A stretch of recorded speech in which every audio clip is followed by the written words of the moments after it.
Hello and welcome aboard to this episode of the We Are Reading One Piece podcast. This is a podcast dedicated to following the entire story of One Piece from beginning to end as we focus on one volume each episode. We keep the discussion spoiler-free for new fans of the series, so this is the perfect place to follow along whether you're new to the series or you just want to revisit the world of One Piece with us. This week, we will be covering volume 18, Ace Arrives, which covers chapters 156 through 166. My name is Joel, and joining me today we have Sean. Hello, this is Sean. And Evan. Hey guys, welcome aboard. Yeah, so we are finally getting into Alabasta. I'm personally excited for Alabasta. This is a personal favorite of mine, but we'll see how Evan likes it. And I'm sure we'll get Sean's opinions as we go along too. All right, so let's get a quick recap from the last volume. Luffy was able to defeat Wapol and help the people of Drum Kingdom prevent the country from falling back into the Tin Tyrant's hands. Nami managed to steal the key to the weapons room of the castle before Luffy had sent Wapol flying once again. She exchanges the key to Kreha in order to waive the medical fee, but Kreha still refuses to let them go.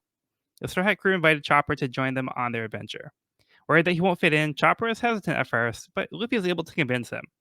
Not wanting to let her only assistant go so easily, Kreha chases Chopper down as the Straw Hats escape. As they make their way down the mountain, Kreha has the cannons removed from the weapons room and fires off into the air the red powder that Heroic spent his life researching. The powder causes the falling snow to turn pink, making it look like cherry blossoms.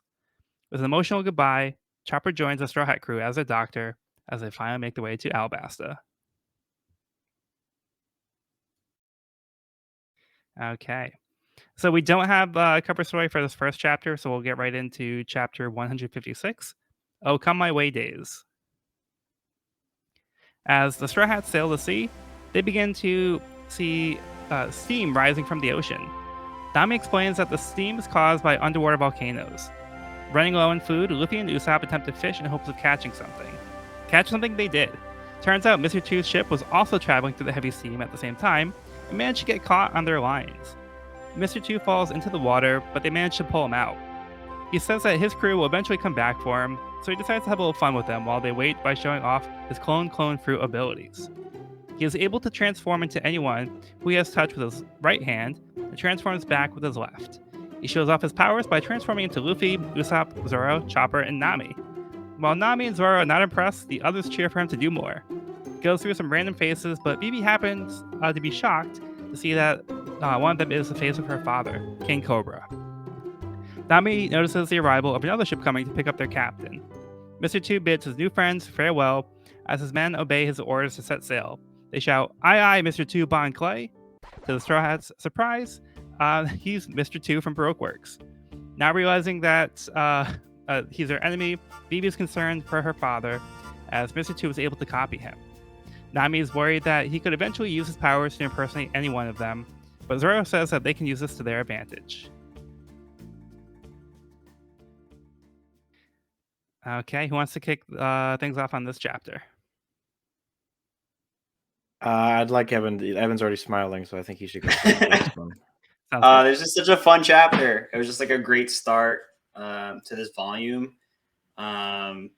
And I loved all like the antics and shenanigans that were happening amongst the crew members for this. There's just like a lot of little jokes in there that I really appreciated. And we get to see Mr. Two Von Clay's ability, which is rather shocking. I love how he leads off by punching Luffy in the face, and then he explains later. He's like, "All I have to do is touching the face." He's like, "I didn't really need to punch you after all." That was pretty funny. Also, how they catch him is hilarious. Like, he just appears on the end of their fishing rods, which they've got Karoo tied up as bait. Yeah, this is a very funny chapter. Yeah, I agree. Good humor, lighthearted. And Mr. Two doesn't seem like too bad of a guy. Like, pretty charismatic and I would say non-aggressive, other than punching Luffy in the face for no reason. Yeah. Yeah, like a little extra at that time, but Yeah, yeah, and not like it's like kind of like confusing because like yeah, he seems so friendly to them like after, but like that's his idea of like, oh, here's my first impression. Let me just punch Luffy in the face. Mhm. Um, but yeah, then he kind of just messes around with them and has a little fun. It makes you think that like if if they weren't actually enemies, they would have been good friends. But um, that's how they would have gone, seeming like with this interaction. But now that they know the truth, it's gonna be a little different next time. Like they run into him, it's like, well, we thought you were our friend, but you're actually the bad guy. So, Right. He's quite the showman. But yeah, they do figure that out, and that's kind of like very important information for them to have, because, like you're saying, like that's a very dangerous ability and could definitely be used in a very manipulating way against them. for sure. Yeah. How about you, Sean? Okay, this character is a complicated thing for me for a couple of reasons. Broadly, I like the character a lot.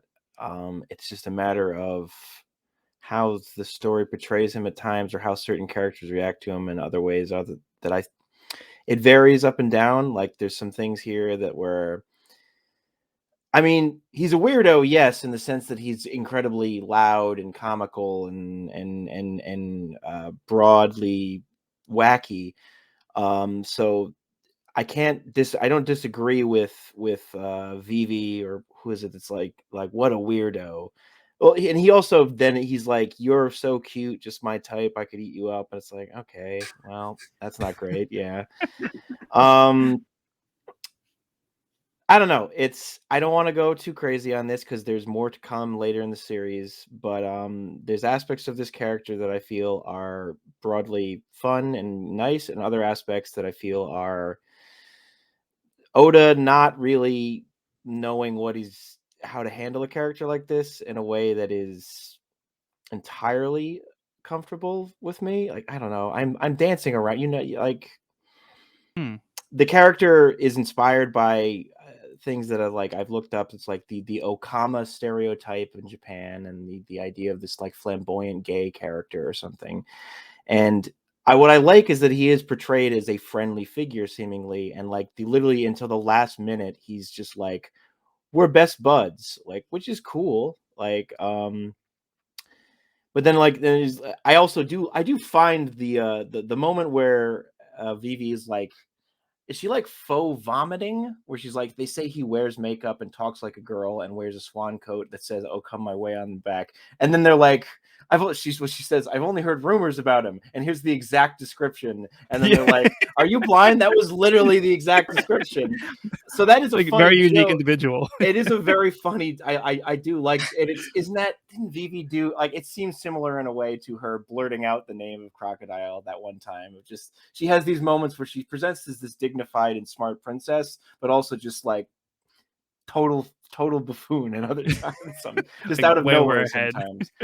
I guess she's more like worried about him appearing as her father that one time, and the concept of that and how it could be used to great effect and terrible effect in Alabasta. I don't know. This is the first appearance of the character. There is more as this character goes on of things I like and things I don't like. But for the moment, I'll say that when I first encountered this character, I was just like, oh, he seems wacky. As I've grown older, it's become a bit more of a complex character than initially. I liked him, and now I'm like, there's parts I like and parts I don't like. That's all I'll say. Overall, I think the chapter is a fun time, and it's a good stuff, and it's a good introduction, and I look forward to continuing adventures. That was a long-winded thing. Sorry. Yeah, you make some good points, and I don't feel qualified to. Me neither, for what it's Yeah, worth. Like, yeah.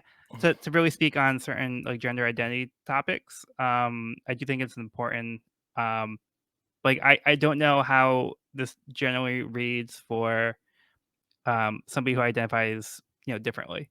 So I think we have to consider within context of the time period, because this is also in Japan in like the late 90s, maybe like early 2000s, and even like as time has gone on, like in the United States, things have changed, and even today, it's still an issue where people aren't being accepted for who they are.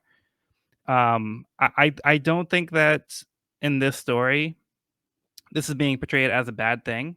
I think that's the intention, but how intentions may be different than the results. I think Oda is trying to make a positive attempt, and I think the character is being portrayed in a positive way. But in the world of One Piece, like it is also like hyper wacky, and like it is a bunch of like oddball, goofball people. Um, so I think we have to kind of take it in context of the series. And with that being said, it's not like a perfect portrayal, but I think it's an attempt. And I don't think there was a negative intention behind this character. And I think there are, like Sean said, there's like positives and negatives about the character and how Mr. Two is portrayed. But I think overall the character is meant to be received positively. Yeah, I would broadly agree with that. Well, I think it's a good point to say that this character, I can still lean more towards enjoying him more considering the world he appears in. If this character appeared in, say, I'm not like saying a super grounded series, but something like Naruto, which is still, there's a lot more. No, maybe Naruto's not the right choice. Because But Naruto like also has some androgynous it has figures, some I think. but Yeah. there's like something a bit more grounded. It Yeah. would appear as more of a sore thumb and more stick out more than it does in Yeah. One Piece. So I'm willing to give Mr. Two more leeway in a series where we also have a talking reindeer companion and a man who fights with us and is able to talk apparently psychically with a sword in his mouth and a rubber man. So it's Yeah. I give it more leeway for the universe it is depicted in, certainly, like you said. Yeah. Yeah, and I think I briefly touched upon it before. Not saying like we can excuse things because like how things used to be, quote unquote. I just feel like as time has gone on, like more people have been exposed to these concepts, and like it's becoming like something that we need to work on. Accepting people for who they are and like who they want to be, and like there's things that they can't change. So we need to accept people, and I think tolerance is like an important message. And I do think that tolerance is something that the series does preach. So, It's hard to I'm going to breach the spoiler barrier in a broad sense here because I feel it's important for Evan, but also for just in general too. Like there is like certain characters that appear later on in this series, representing a more marginalized group, a particular character in particular, leagues in terms like so much more just broadly awesome, and like so much it shows us a level of growth on Oda's part that is, I think, undeniable compared to, and that doesn't mean Mr. Two's bad, and like Mr. Two also, we'll see stuff, but there's a clear growth angle from this depiction to later depictions of characters that is worthy of praise, no doubt in my mind. Personally, it's how I feel. yeah, So it is cool to see that a series running this long, these are almost baby steps, both maybe some baby steps forward and maybe a little bit of a stumble, and then we climb up and up and up. It really is cool to see. So that's my last I'll say on it. I've gone on too long. Yeah, I just think it's an important topic to address in the series because it is something that is just an important real world concept too. And like Sean was alluding to, it's a topic that's going to be brought up again in the future. And I think it's important to recognize growth. And the as we learn and we adapt, I think that's really important to see the story do that as well. But yeah, let's shift to actually. I do want to just end on one point. I do think it's interesting too. With that being said, that Mr. Two's powers actually allows him to be anybody else. So with the clone fruit, we see him turn into Nami, and it seems that again a little problematic here as well. But he seems to be able to accurately change his entire body into Nami's here. So, but knowing his identity here, I think that's an interesting concept as well. And that also might help him um, be more gender fluid too, because we've had him like talk about like he doesn't need a partner, he counts his own partner, and he himself has also identified, he said, like in the female pronoun. So just I just think it's an interesting concept for this character to have a devil fruit ability that allows him to do that. So anyway, let's shift topics here, just in general. Overall, I enjoy this chapter too. I think it is fun to see their antics and the crew's different interactions. Like just like Luffy, Usopp, and Chopper are just generally more. They're kind of like the kids of the crew, so they're like easily entertained. So like this is like a show for them, and then like Nami and Zoro, who are just kind of like, whatever. And Sanji of note is actually not present here. So I don't want to say too much, but he's not actually here to witness this. So just a little detail I want to put a pin in. Mm. I do love Zoro in the background, or no, it's Nami. He's easily persuaded. It's just another example of same with Luffy. Like you have 7 transformations or whatever, versus like it really all it takes for Luffy to get on your side is like you either give him food or display a cool enough power, and he's like, "I'm with you to the end of the earth." Man. Yeah.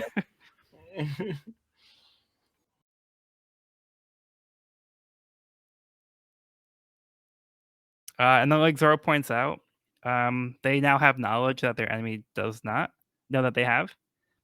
So they can use this to their advantage because now they can anticipate this. So I think that's important. So again, we're going to put a pin in that too, because that's something we haven't seen come to fruition yet. But I think that's also a key detail here. Most certainly.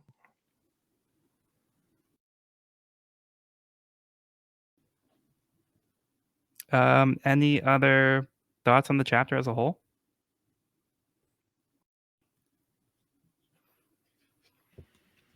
It's a fun time overall. Fun time. Now, Evan, did you have something? Nope, I was just agreeing. It was a super fun chapter. Okay, cool. Let's move on to the next part of the cover story. We have Django's Dance Heaven, Volume 24, The Hostage Girl. The tides have turned as the Tulip Pirates take an innocent bystander as a hostage. So, Captain Eureka is still at large.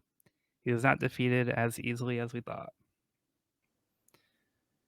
They are considerably less cool now, though. I can pretty safely say I'm rooting for Full Body at this point. I mean, were they really that cool to begin with? I thought he had like some weird, interesting hair, but even that is going out the window at this point. Oh, actually, screw this guy. Yeah, because we can see the back. So yeah, the flower is his hair. I we guess still know what the leaf, the petals are on the side. I'm still not sure what that is. I'm not sure either. It's not really clear here. The other guys look like they straight up have like tulips like planted in their head. It really does seem like he's taken the gimmick to an extreme there. Yeah. I mean, you gotta appreciate the pirates adhering to a common theme. I mean, throughout this whole series, I feel like we've seen some impressive outfits. Yeah, this guy's got like even his shoes have like the flower petals on them. Ooh, I didn't notice that before. Yeah. Details. Yeah. Yeah, the cuffs too on his. That's awesome. Yeah, it's pretty sweet. Okay, let's get Evan's summary for the next chapter. All right. Chapter 157, Ace arrives. Suddenly, the crew find themselves caught unawares by a terrifying sea monster, the menacing Sea Cat. Luffy, Zoro, and Sanji see this as an opportunity for some fresh sea cat meat, but as they stage their attack, they are thwarted by Vivi wielding a massive spiked club. Apparently, in Alabasta, the sea cat is a sacred animal not to be harmed.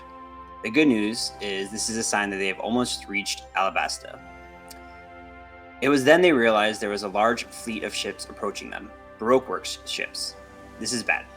The Straw Hats need to think fast. After witnessing Mr. Two Bon Clay's Devil Fruit abilities, the crew smartly decides to tie matching white bands to their left forearms to distinguish themselves from a Bon Clay imposter.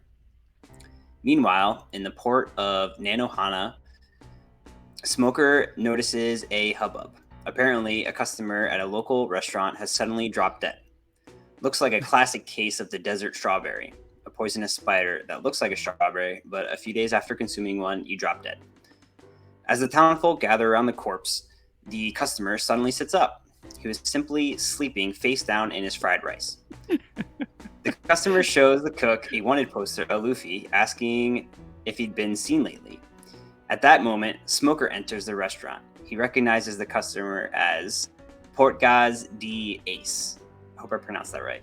2nd Division commander of Whitebeard's Pirates. When asked what he was doing there, Ace simply replies, "I'm just looking for my kid brother." Simultaneously, the Marigot has made port, and a ravished Luffy is barreling towards the nearest restaurant he can find.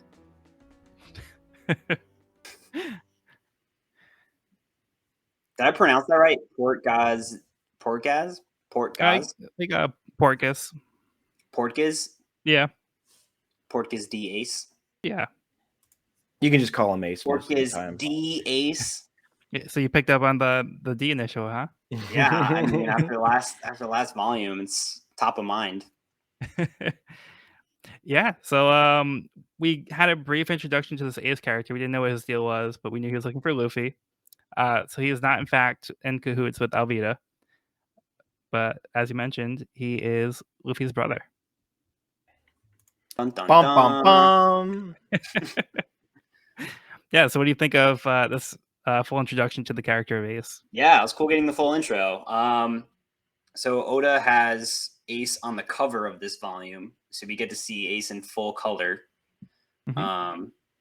A little bit of a spoiler, I guess, but no, I think the character design is awesome. I can see a resemblance, and I can also see a resemblance in the way they act. Falling asleep face down in a pile of steamed rice sounds like a very Luffy thing to do. But we also see a really great moment when, as a team, they decide to do the like armband as an identifier of, so they want to be fooled by Bon Clay's devil fruit. And there's like a nice moment where they all gather around in a circle. I'll put their hands in, and it's like, this is a sign of our fellowship. I thought that was like a great moment. Yeah, for sure. Yeah, how about you, Sean? Yeah, it's 1 second, sorry. Yeah. Or if you want, I can interject here. Go interject while I gather my thoughts, sure. Yeah. Yeah, so I do want to just make a note here because we do see the tattoo on Ace's back. There's a note saying, Yeah, just be there's clear, another it's thing. not swastika.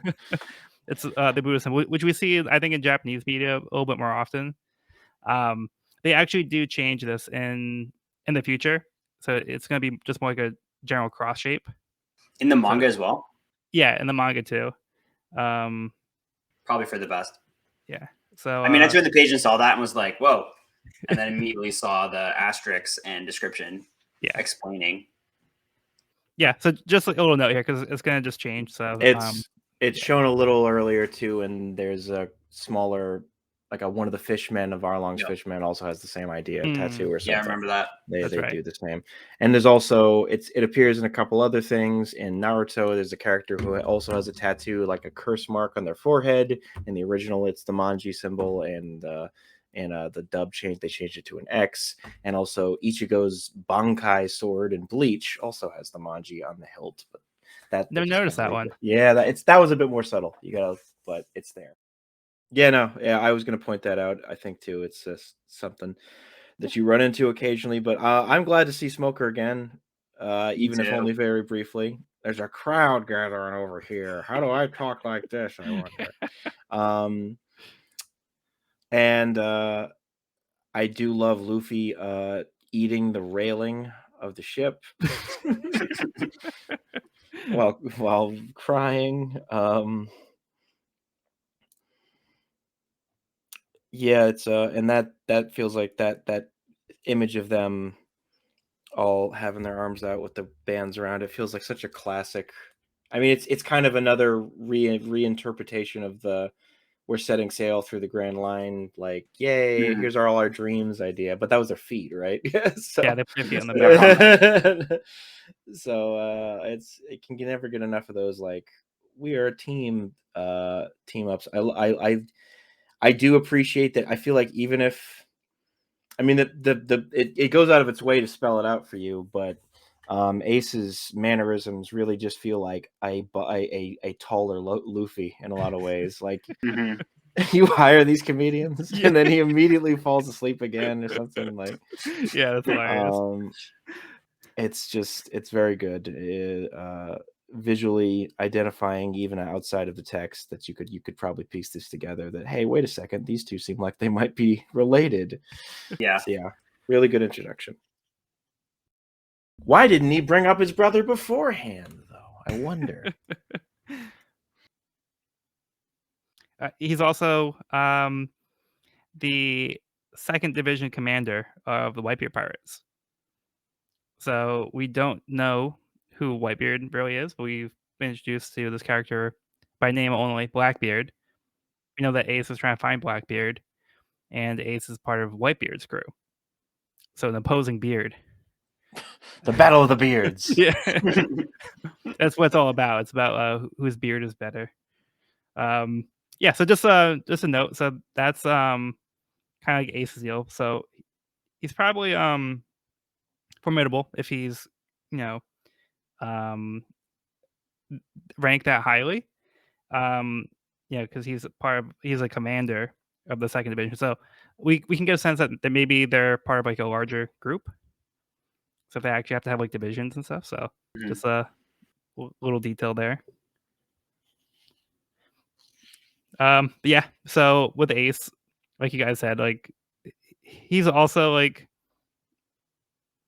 goofy in the same way that Luffy is too. Like he doesn't seem to see if there's any issue with him just like falling asleep like in his food. People are just like concerned about him. Um, but yeah, I think so far I think he's a fun character. Even just like having Smoker come back into the story, I think is fun because we saw that plot point being set up where they overheard the communications with the transponder sales that Luffy might be heading to Alabasta. They heard the Straw Hats and Alabasta on that transmission. So Mhm. Smoker's hunch turns out to be right. So he makes his way to Alabasta, hoping to find Luffy, who Ace is also trying to find Luffy. So now they're both trying to find Luffy, and they have a run-in with each other here instead. Yeah. So anything else on this chapter? We get a little glimpse of Alabasta, just the port town of Nanohana, and it definitely has the like Middle Eastern flair, and I appreciate seeing like a great change in architecture from any like the much more like little villages and towns. This is like there was low town, but like this is the first like it feels like a really big city type area and like a real culture shift from everywhere else we've been before. Yeah. Yeah, that is a good point, especially coming from Drum Island, where it's like Right. very winter. This is more Oh like yeah, yeah, I honestly almost forgot about. I mean, but you're right in terms of climate shift. Certainly, yeah, yeah. This is about as far as you can get from there.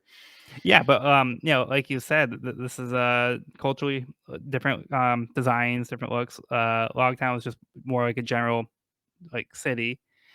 We've seen like Arlong Park, like in like a Kokoyashi village, like over there is, like kind of like somewhat like tropical, but it's just more like what we've been used to seeing in the East Blue. Like East Blue kind of had its own kind of vibe that was pretty consistent throughout. Um, but yeah, so far in the Grand Line, we're getting pretty different types of islands as we go to each one, which has been set up. Basically, this is told to us that every island's going to have like its own climate. Like there's like winter islands, summer islands. So yeah, they're all going to be like drastically different from each other, and that's what's causing like the magnetic forces to be all wonky and stuff. So we're seeing that come into play already from the 2 islands. Actually, 3 with the little garden as well, which is also different. That was no people there.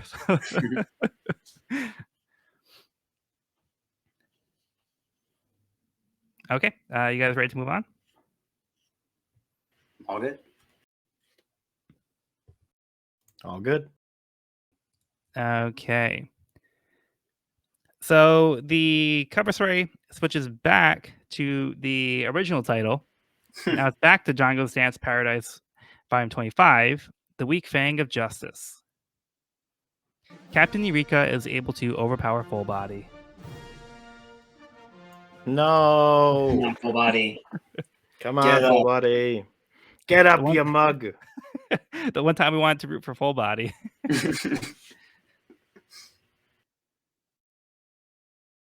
Yeah, so I don't think it's over yet. we'll have to find out in the next part. I guess so. Has it literally been now- 25 volumes of that? Or is it jumping Yeah, around? right? No, it's actually been 25. It Really? is. Wow, Yeah. wow. Okay, chapter 158, Landing in Alabasta. As the crew makes landfall at the port of Nanohana, Vivi notices Mr. Three's ship, so he must still be alive and in Alabasta. Over at the restaurant, Smoker confronts Ace, telling him to give himself up. Ace tells him no can do. Luffy is on the hunt for food and makes his way to the same restaurant. Luffy comes crashing in, sending both Smoker and Ace flying through the wall. Ace recovers first and, surprised to see Luffy, is now sitting there, stuffing his face. Before Luffy notices him, Smoker returns as well, knocking a distracted Ace down as Smoker now notices Luffy. After a few moments, Luffy realizes who Smoker is and makes a getaway. Smoker gives chase as he orders Tashigi to assist, while Ace follows as well. Elsewhere, the rest of the Straw Hats put on new clothes to blend in better. They notice a commotion as Navy chases some dumb pirate. Of course, it just had to be Luffy, who also draws attention to the rest of his crew. Just as Smoker closes in on Luffy, Ace intervenes.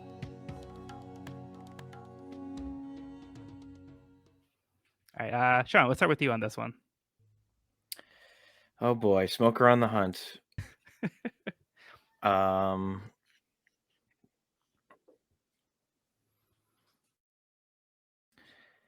We get a bit more glimpse of the winding streets of Alabasta, even though in the process, a lot of it is destroyed. I will. The fact that, oh god, there's so many great stuff of Luffy. Just, I'm not gonna like. He is not gonna stop eating. Like, just it. The sequence of him. You're that moat guy. Banks Borbabood. Like, I can't even pronounce that. Like, yeah.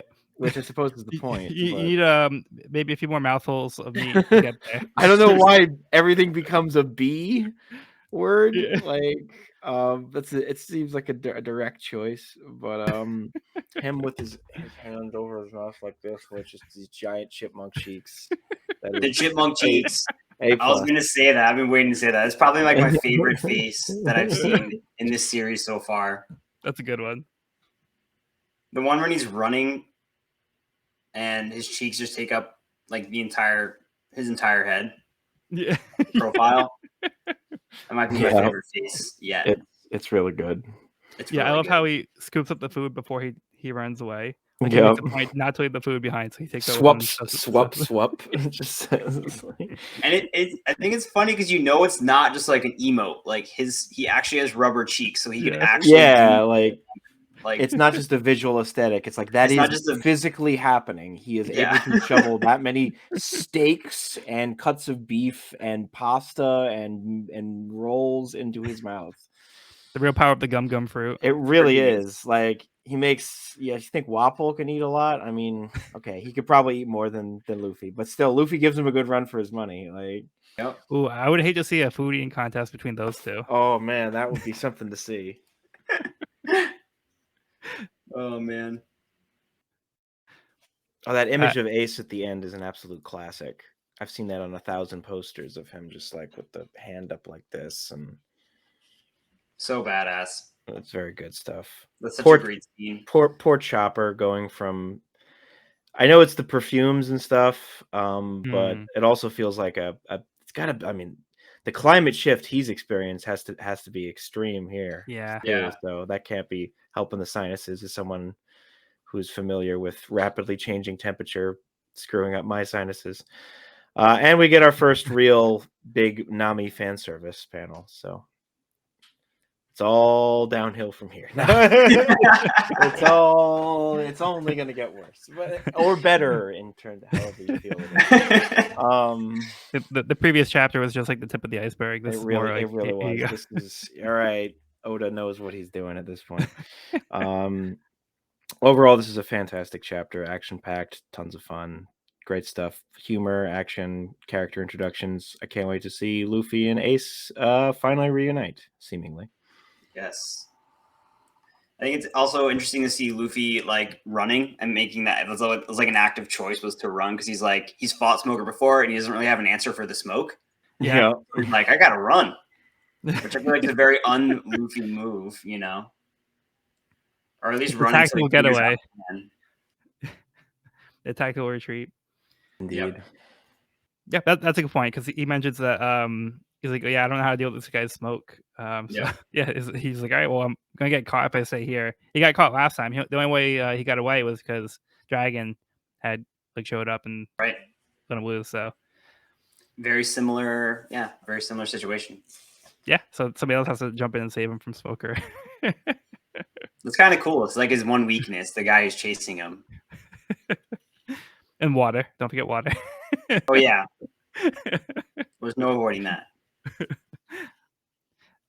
We do get a little like a little indication of Ace's powers. We see he says you may be smoke, but I'm fire. And we see like he's got some fire coming off of him and his fingers have like little flames on them. Very cool. And he also in that moment says we're too evenly matched to settle this now, which makes me feel like they've probably had multiple exchanges in the past, you know. I don't know. Makes me think that. Could be. In order to have that knowledge, you probably have, you know, traded blows in the past. That's a possibility. He also knew who he was when he walked in. Like he also was able to identify him pretty quickly. Yeah. Well, the big white beard tattoo on his back probably doesn't help anyone's ability to blend in. Like, what's that? No, that's a tattoo of my uncle. Pale hair. But he also has Ace tattooed on his arm, misspelled. Yeah, that's also like a funny point too. I forgot to mention that. Yeah, they cross out the S. Yeah, and just add the rest of the letters on there. It feels like a very piratey tattoo to have. Like he probably had some other pirate like try to like tattoo him. Yeah. Yeah, I think this whole like interaction when they first like try to like fight over like seeing Luffy. Well, first like Smoker and Ace kind of get to like the standstill in the restaurant. Luffy also has another great face too as he's running to the restaurant. Like his nostrils look like wide, like almost like a snout.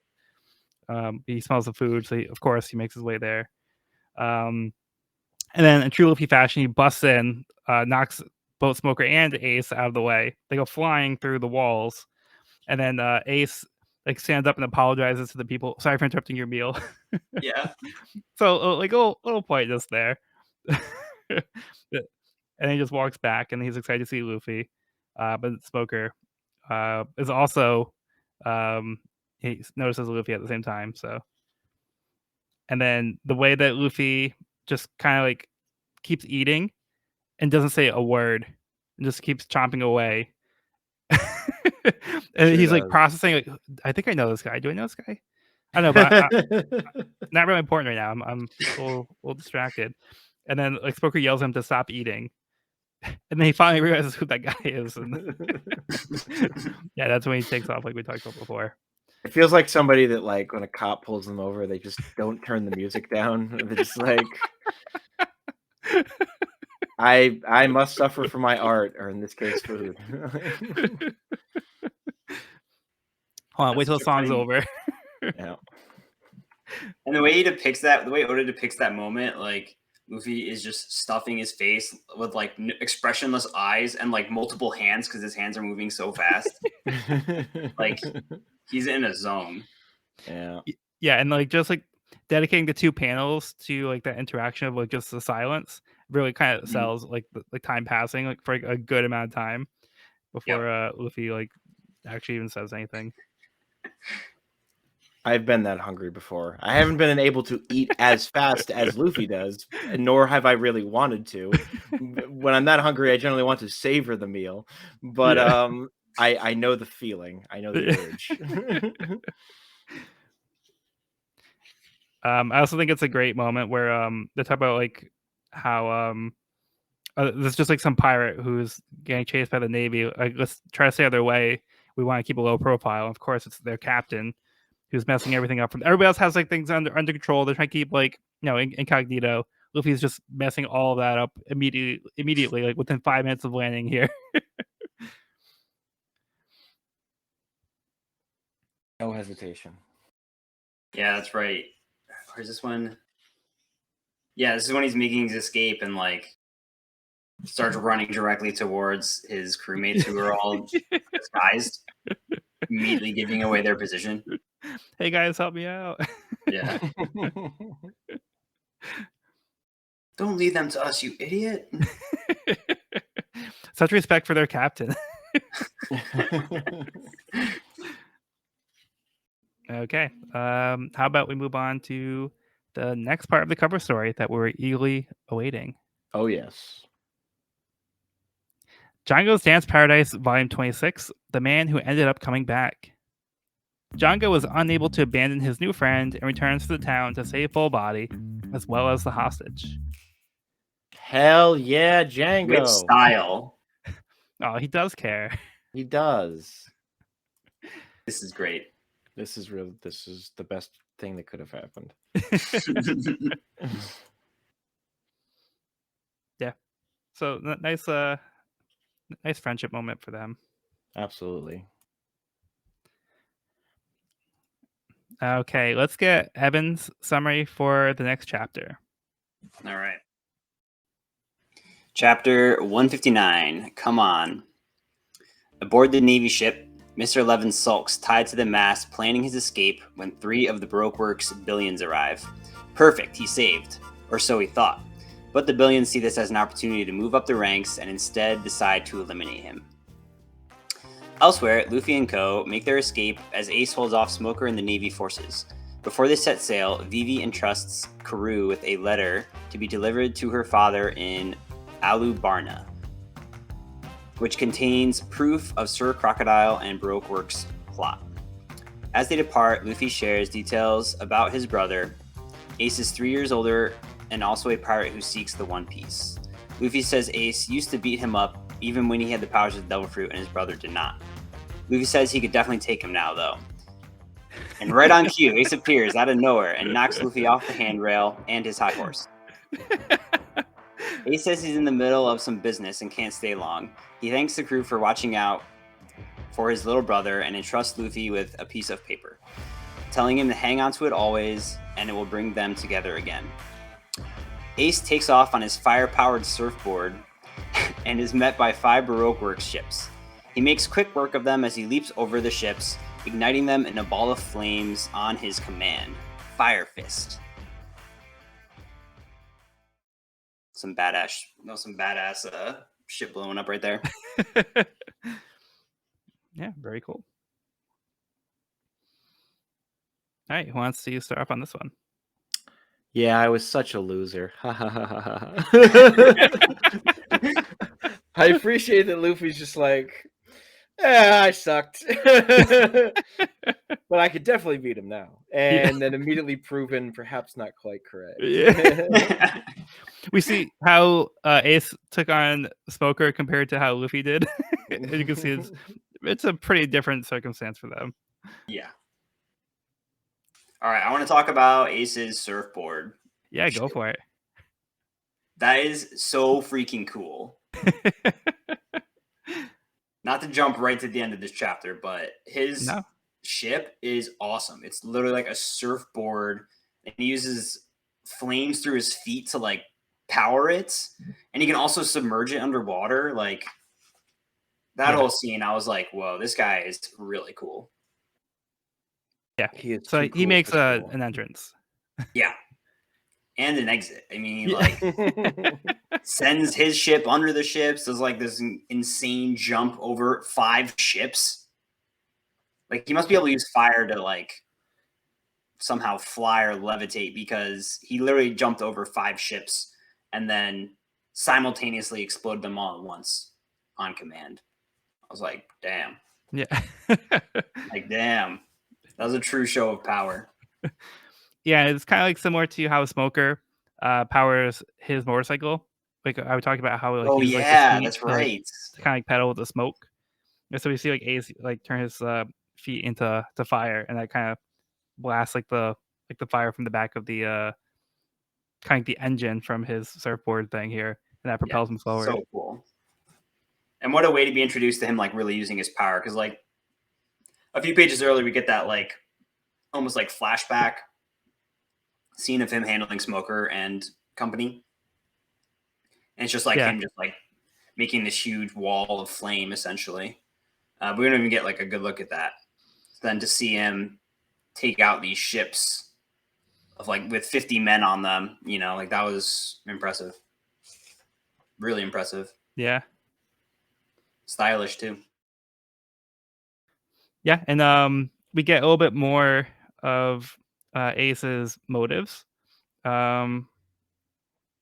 So yeah, I think Usopp here recognizes the tattoo on Ace's back and recognizes it's Whitebeard's mark.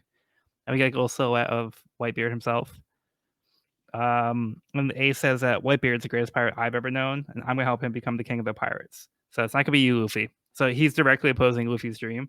Mm-hmm. But Luffy's like, that's fine. Like we'll just have to fight it out eventually.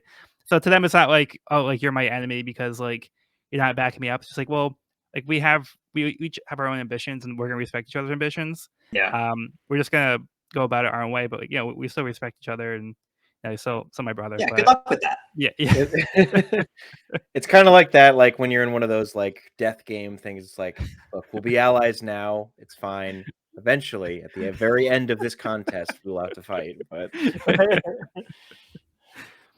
No, it was great getting to see Ace and Luffy like interacting. It was a brief time, but it was, I think again just solidifying how similar they are. Like their mannerisms and just kind of like their demeanors are very similar. Ace does feel like it's a certain like it's Luffy with a little bit of the comedy sanded off. Like he still has the overall, but he seems to take things a little bit more seriously. He knows the world better. He's familiar. He's clearly become more. There's a word I'm thinking of here that I can't. Mature is but there's another like cultured or something to a degree. Like I don't like Luffy knows. Luffy set out to the Grand Line, as far as I'm aware, to myself and my own lore, with basically no knowledge of any of the major names, major players. There were probably books he could have found, like, and been like, "Hey, here, who are the 7 warlords? Who's the this, whatever?" And he just didn't give a shit. And he was just like, whereas I feel like Ace probably did at least a bit of prep work, and I just can't imagine Luffy being like, "I'm going to explain who Whitebeard is and who Blackbeard is," and like. But so it's this certain level of like it's Luffy plus some level of maturity, but without losing the comedy. Like he's still falling asleep in his meal. So Yeah. so it's an interesting idea of taking this character and being like, what if we just dialed up the notch a little bit on his capability and seriousness? Yeah, so I get the impression that Ace, I think, like you're like saying, he's more experienced. I think I don't know if like Ace necessarily did research beforehand, but I think he just by starting out 3 years earlier, he was He's able got to a head pick up a start. lot of this stuff. Yeah. Yeah, so he's definitely ahead of Luffy in that sense. Because I kind of feel like maybe like on their village, it probably wasn't like they probably didn't want to educate people on pirates too much. That's kind of like a taboo kind of thing. But they seem to maybe like tolerate like Shanks coming in. But like, I don't think Luffy would have done the research even if he had the option. I agree. Yeah. Yeah, but I think like in contrast with like Usopp, who already kind of idolized pirates, maybe from more of that sense, and he probably wanted to know more about like his dad. So maybe he'd like try like read like articles or something to see if he heard any news I'm not sure. I'm just kind of throwing that out there. That could be like Usopp maybe picking things up because he was just generally interested in that kind of thing. Yeah, no, it makes sense for yeah, Usopp to yeah. know, I think. Yeah. Yeah. So trying to see if there's something else I wanted to mention here. I appreciate that even Zoro is like, God damn, that guy's cool. Yeah. What an awesome big brother between Yeah. gritted teeth. Maybe he should be the captain. Can we replace Luffy? Is it too late? Although Vivi's the only one like, guys, maybe we could still give Luffy some credit here. And they're all like, man, Luffy sucks compared to this guy. And Vivi's the only one like, you guys, calm down. Like, and Luffy doesn't even notice them like fanboying over his brother. Like, bye. So yeah, so he Ace actually does tell them why he's looking for Blackbeard. That's why he has to leave so suddenly, is because he's on the trail of Blackbeard, who committed the worst crime possible. For a pirate, he killed the shipmate and then took off. So he's basically trying to get justice for a crewmate, and so that gives us a sense that Blackbeard's probably not a good guy. Probably not. Rogue pirate. And he was under Ace's command. Yeah. Like, So directly under yeah, Ace. so Ace feels responsible for one of his own doing that to another one of his crew. Yeah, so he wants to bring him in. Valid. This was a great introduction. Yeah, for sure. Yeah, so you guys there's ready like no to, bad blood at all. It was like a very like family, all happy vibes kind of reunion. Yeah, so it was a happy reunion. It was good to see his brother after a few years. Ace now seeing his brother finally is on his actual journey now. So he's doing the pirate thing. He's making it work. And Saw his little bro on a he's in poster. good. Yeah, he sees he's in good hands with his crew. So Yeah. All right, let's move on to the next chapter. Wait, before we do, because Yeah. we got Ace's full name with the D initial, and we got Luffy's name with the D initial, and we have Gold Roger's name with the D initial. The Goldie Roger. Gold D Roger. So what do you think that means? It's making me think a little, maybe there's some lineage there. It's interesting that the D carries over and not like another part of the name. I mean, for all we know, Yeah. it does. Maybe the D is the same name for all of them. Maybe it does stand for something more. Well, he's saying it like I'm sure it their does, name. but Oh, okay, well, yeah. So like it's like now they have Goal as like their gotcha. their family name. Yeah. Interesting point. Interesting stuff. Mm-hmm. Okay, let's move on to chapter 160, Spider's Cafe at 8 o'clock. Ace had given Luffy a blank piece of paper as a gift. Not sure what the significance is, Luffy asks Nami to sew it to the band of his hat anyway, because Ace told him to hang on to it. Vivi explains as they pass the entrance to the Sandora River that their destination is the Yuba Oasis, where the rebel army's base is stationed. Luffy says he'll kick the leader's butt, but Vivi doesn't want any more bloodshed. Crocodile has met with Miss All Sunday at their base as she confirms everything is in place for their plan to go into action in just 2 days. She says the officer agents should be gathering at the Asparagus Cafe soon. Mr. 4 and Miss Merry Christmas are the first to arrive at the cafe, where they meet Paula, the cafe owner. Shortly after, Mr. 2 arrives with his crew, who parts ways here. They all discuss how they have never met Mr. 1 before, as Mr. 3 has managed to sneakily arrive outside to eavesdrop. Right at 8 o'clock, Mr. 2's men come crashing into the building after being thrown in by Mr. 1. Not a great first impression as Mr. 2 begins attacking him for hurting his followers. Paula stops the fight and reveals herself as Miss Doublefinger, telling them that they now have all arrived. They'll head to Rain Base to meet with their leader, who they haven't seen before. Oh. Okay. And just a quick note, you're probably wondering, because in the manga, they have her name as Pola, Pola. But I think that's just a mistranslation. I think it should be Paula. But I think Works that's for just me. the way that they translated it. Gotcha. So we get the missing members of the officer agents, so the other top members. We see Miss Merry Christmas, Mr. 4. We see Miss Doublefinger and Mr. 1. Yeah. So what do you guys think of the rest of the officer agents that we've seen here? I am more impressed than others by some of them. I can probably take a guess at which ones you're less impressed by. Yeah. Well, no, I mean, Mr. 2 is, I still like him. Mr. No, 4 I'm is saying, just, yeah. Oh, yeah. Mr. 4 seems, what the heck is this guy's deal? And I've Miss completely Merry forgotten. Christmas as well. Yeah. I mean, honestly, she Merry seems Christmas is a lot. spirited, but Yeah. I think part of this is also painted by the anime, because like having this like acted out, it's just like even more obnoxious and like then she appears like on the page. I think that's like how the character should be, but yeah. So I just think it's like He reads portrayed as that way. obnoxious for Yeah. sure. So very impatient. Yep. Just like pretty loud. Always complaining. Yeah. So we have like Miss Merry Christmas, who's like constantly going, and Mr. 4 maybe not quite as fast. He seems like not as talkative. Probably doesn't get a chance to say anything edgewise. So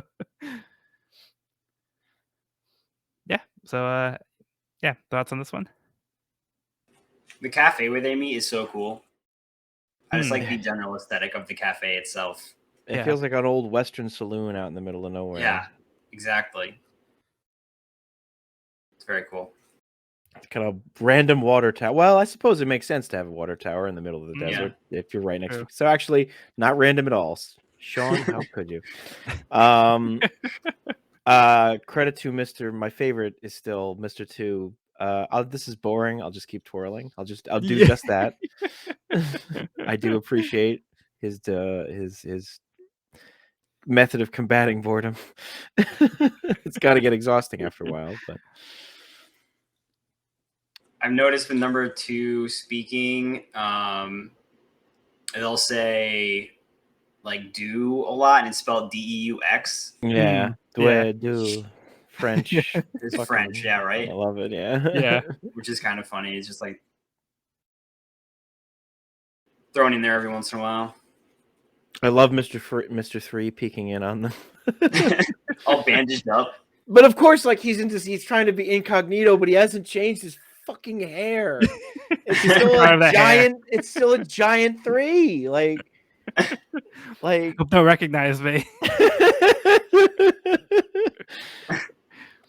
My perfect disguise. My perfect disguise.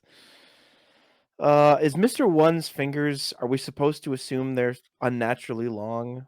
I'm gonna be blunt, Joel. It's been a long enough that I've read Alabasta that I've forgotten precisely like how they're like the various powers of these various people. So like I don't remember. Is Mr. like because in that first full image of Mr. One, his fingers are like the size they're like the size of rulers. It looks like twice they the are size pretty of his long. head. Yeah.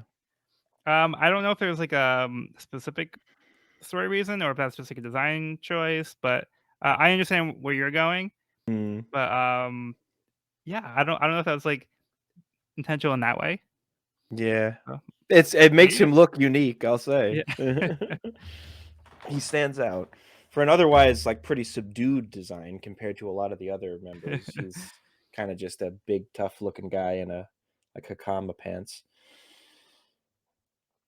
Oh, I just realized those are Mr. Two's legs. I thought that was like a sword he was throwing at. Like, no, he's just kicking him that quickly and that Yeah. with that long. Like, that's kind of fantastic. Yeah. I love that. I do love the like. I mean, it feels a little like now we'll go to this where we have met the exposition that Paula lays out at the end, just the one we call boss, whose face we've never seen, is waiting for us to be there. It's like, okay, like lay it on thick, why don't you? We've never seen his face. I wonder who he is.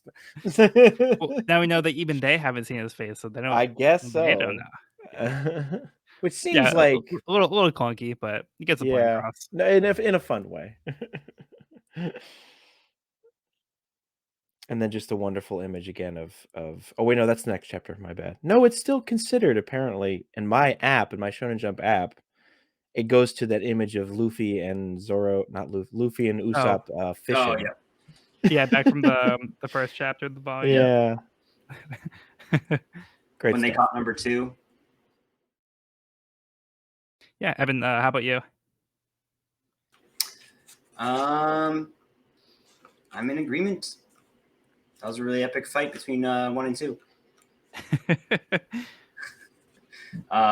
We also get a glimpse of Sir Crocodile and the massive banana crocodile. Is that what they're called? Banana gator? Yeah, I think they call them banana gators in here. Yeah, Do we just get like an explanation for the banana? Like, is the banana a like devil fruit and it's like part of the? I don't know. Like, what if the devil fruit he ate looked like that banana? Nah, I think it's just the species. It's just a banana. I think we see multiple ones. So We do see multiple ones. Yeah. I was wondering if it was like linked to a devil fruit power that involves a banana-shaped devil fruit. No, I think they're just the species. Kind of in the same way that like we've seen like other like, amalgamations of things. Yeah. Yeah, it's just they just happen to have a banana ground. Banana and a crocodile. Or Okay. maybe more accurate, it's just shaped like a banana. Mm. Like maybe it's like not actually a banana, but it happens to kind of look like a banana. Yeah. Just like very specifically like in that shape. In the words of One Piece superfan Sigmund Freud, sometimes a banana is just a banana.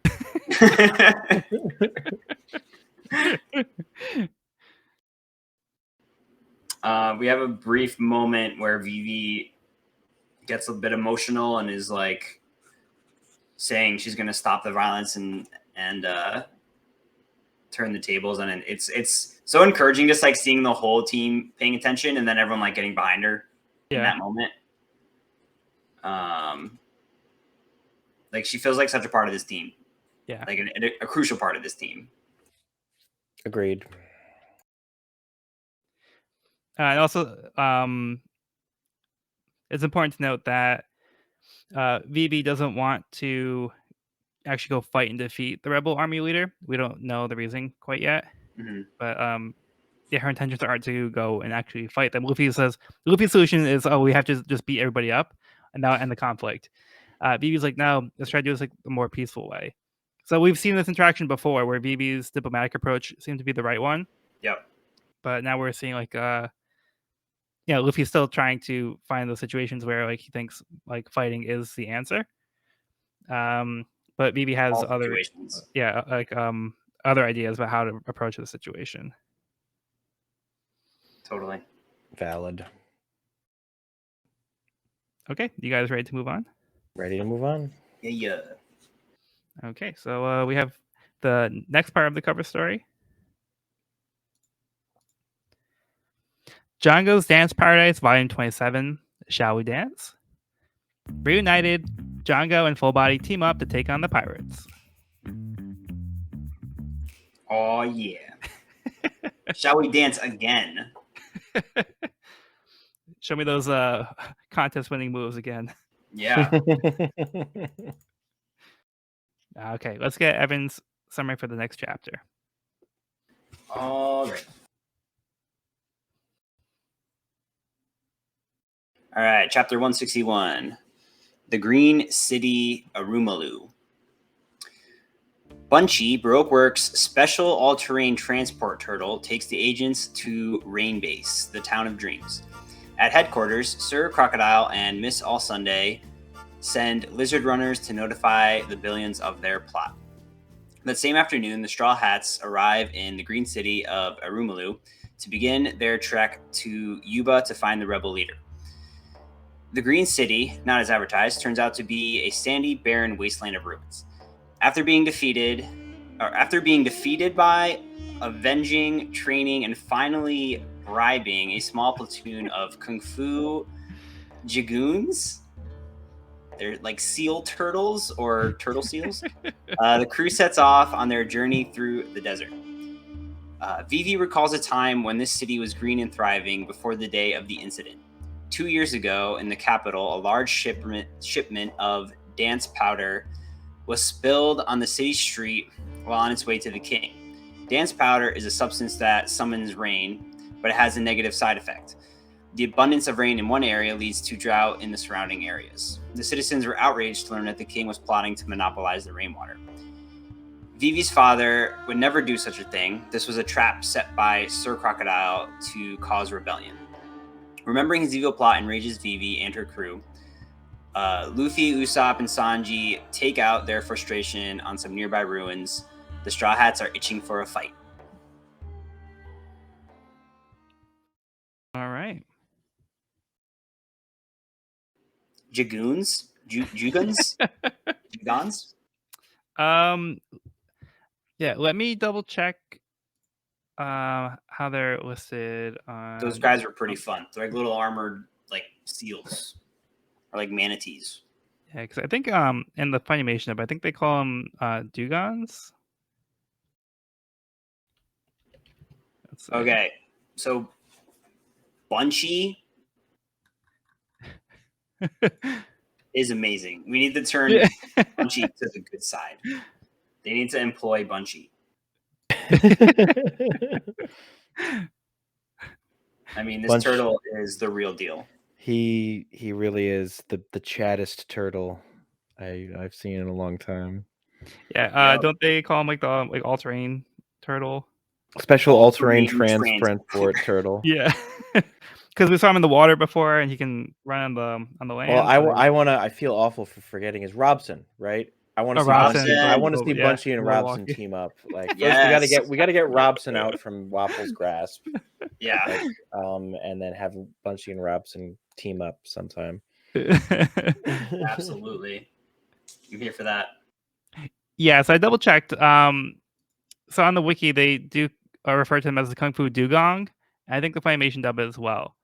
Interesting. So that's why I've always saw them as Dugong. Gotcha. Is it a J in your manga? It is, yeah. I just feel like this might be another translation decision. I don't know why they went with this translation. I just feel like Dugong feels more like accurate, but I don't know. Mm-hmm. And then immediately the lizard runners. Yeah, so we get another species. This episode just started off with some awesome characters. Yeah. Some creature design. Yeah, I think. Oh, sorry. Go ahead. Well, I was just gonna say, I just think we get introduced to a lot of fun types of animals in this volume, and I think that's one thing that also kind of helps Alabasta kind of set the environment. Yeah, we've seen some other kinds of unique animals like the sea cows, and we've seen the mountain bears, like the hiking bears. Mm-hmm. So yeah, I feel like we've been introducing a lot of different types of animals in Alabasta in particular. Yeah, these lizards are incredible. And like, did you notice that one of them has a little question mark? Like they're all saying like, but one of them has a question mark. Like one of them's not sure. Oh, he's the one not actually carrying a piece of paper. Oh, I didn't catch that. I did not either. That's hilarious. And then in the next frame where it's just the speech bubbles, there's still a question mark with one of them. So did he just lose his paper, or did He didn't get the memo? Maybe they didn't have enough. I guess not. He's the decoy. Yeah, and then they also note how the Unluckies never came back. Yeah. How the what? The Unluckies never came back. Oh, yep. So that's why they had to use the lizard runners. Hence the lizard runners, which I might prefer. No, that's not true. I love the Unlucky. Yeah, it would be tough to top that sketch moment. Yes, which is referenced again in this volume. Yeah. No, yeah, that was impressive. Yeah, I think these the fighting dugongs here I think are also just fun. Super fun. Yeah, Luffy takes them on as his apprentices. He kind of gets like in over his head like with this commitment that like maybe like he they have like other priorities here now, like they're gonna be like they're gonna follow him around everywhere, so it's kind of they have to kind of keep him here. Yeah, that was a funny little sequence. Yeah, it escalates really quickly. Yeah, but I love how Luffy just went with it. Yeah, and Chopper using his animal talking abilities, and he makes a deal with them to take the food so that they can leave. Usopp recovered quickly, I have to admit. Yeah, I guess like don't go near it, Usopp. The latter half of the chapter is a hell of a science lesson. Yeah, in its own way. I do love the image of the cloud and Nami's explanation of like getting like this, and then he's like, "Ha ha! I have all the rain now." It's those like, little hands. Yeah, it's just like pointing. So he looks like it's like the Eric Cartman of clouds. Like, just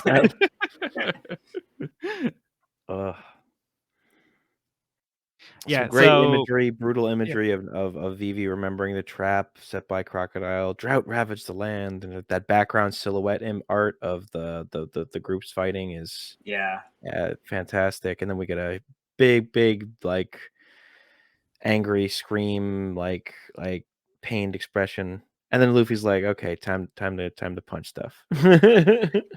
Yeah, the little cells at the bottom of that page with Usopp, Luffy, and Sanji just like getting pissed essentially, and then wreaking havoc immediately after that. Indeed.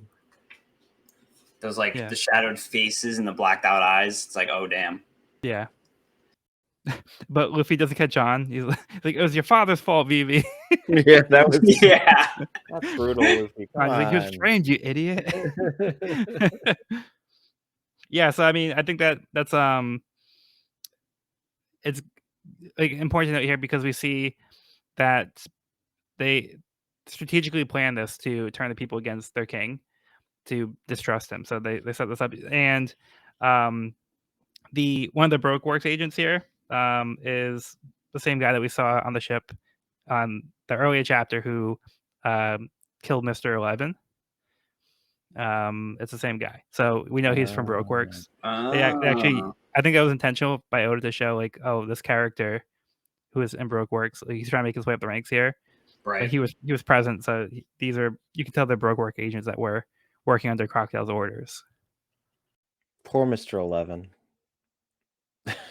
Never be Mr. 10. Nope. He could pull off Mr. Double Finger. He could pull both of his fingers. Yeah. Yeah. He should have been partnered with Miss Doublefinger. Yeah, it'd been a good combo. Yeah. Missed opportunity. Damn. Instead we get, well, I guess it also works too because she's still one with Mr. One. Yeah, that's true. So she's double one, yeah. Okay. Any other thoughts on this chapter? I'm itching for some action. Sword of boys. Yeah, Luffy That's like when they're all just walking wanted away to- from the rubble. Mm-hmm. Yeah, Luffy just always looking to kick somebody's butt this entire time. Yep.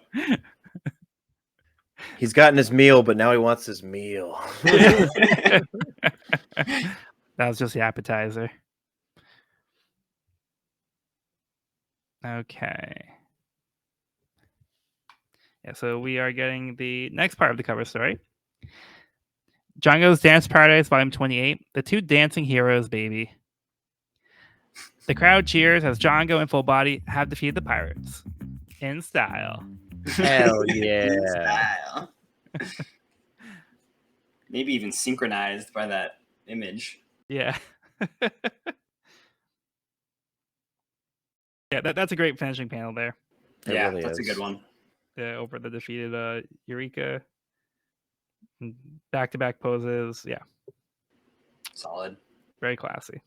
This is easily one of my favorite cover stories, if not my favorite yet. Just the whole saga of Django and Full Body works surprisingly well. I feel like it's like unexpected too. Like I feel like these are two people you would not have seen like going into the same part of the story. Like Full Body is just presents himself in his initial appearance as just this arrogant dumbass, and Django seems like a Michael Jackson joke that maybe went on too long, but it turns out they both have more to give. I mean, Kobe Helmeppo was good too. That's a close, if not, yeah, but those are the we've been two getting a lot of front runners. unlikely duos. Yeah, because I mean, probably wouldn't expect to see Buggy and Alvida together. We didn't know it was Alvida at the time. Kobe and Helmeppo, you wouldn't have seen, with their first interaction, you wouldn't have really seen them like becoming friends. So True. Yeah, that's like the beauty of these cover stories. Yeah, makes it fun. All right, let's go into chapter 162, Adventure in the Kingdom of Sand. The crew makes their way through the desert, but is running low in water. The heat is getting to them, but they press on. Luffy gets stuck carrying all the stuff, but is excited to see the crags up ahead, so they can stop and eat. He runs off, but comes running back in a panic empty-handed. He explains that there are a bunch of dying birds, so something must be wrong. But Vivi realizes that he was tricked by the evil herons that pretended to be sick, so they can steal from the passing travelers. They taunt Luffy, baiting him into chasing after them. He comes running back as the giant Sandora dragon chases him and a random camel. Luffy, Zoro, and Sanji decide to team up as they take on the dragon all at once. The dragon didn't stand a chance and is defeated. As they start cooking up the meat, they notice that the camel has a saddle on. Chopper translates as the camel expresses thanks for saving his life. In return, he'll offer rides, but only to the women. Nami and Vivi take off on the camel they've named Eyelashes. After a long and brutal trek through the desert, it turns into night. They see a light indicating they should be close to Yuba as the ground starts to shake.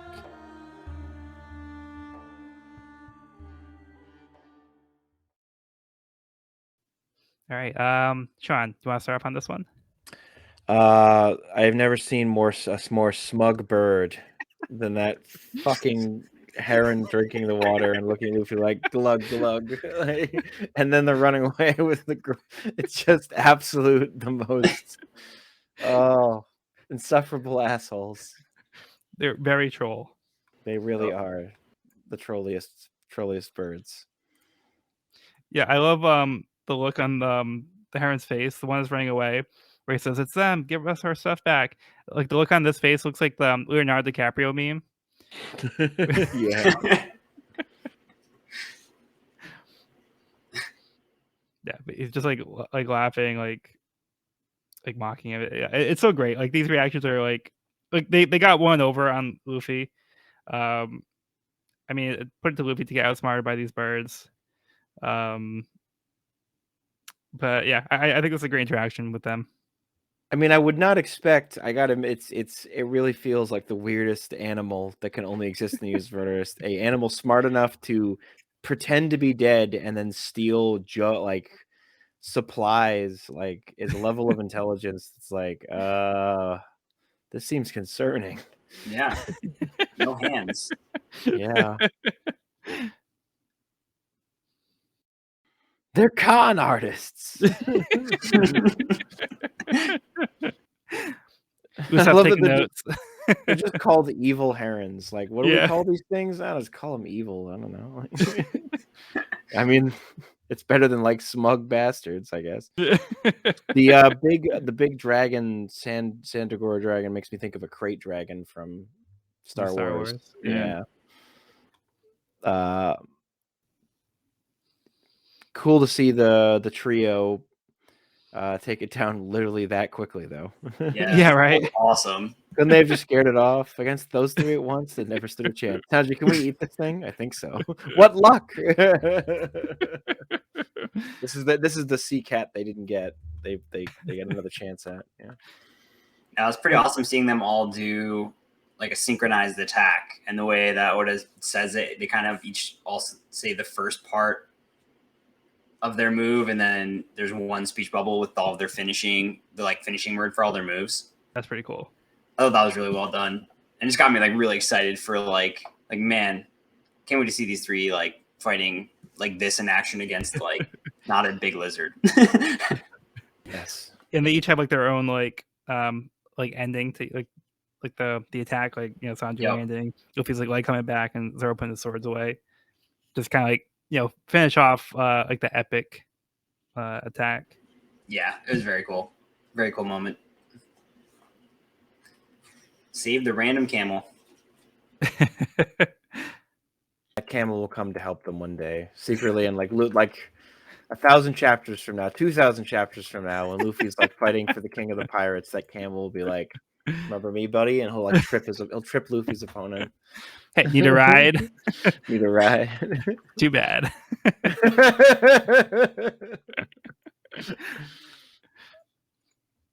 And I like how the rocks are so hot from the heat that they can just straight up cook the dragon meat on the rocks. Yeah, it's like a grill. That's a nice touch. Pretty good.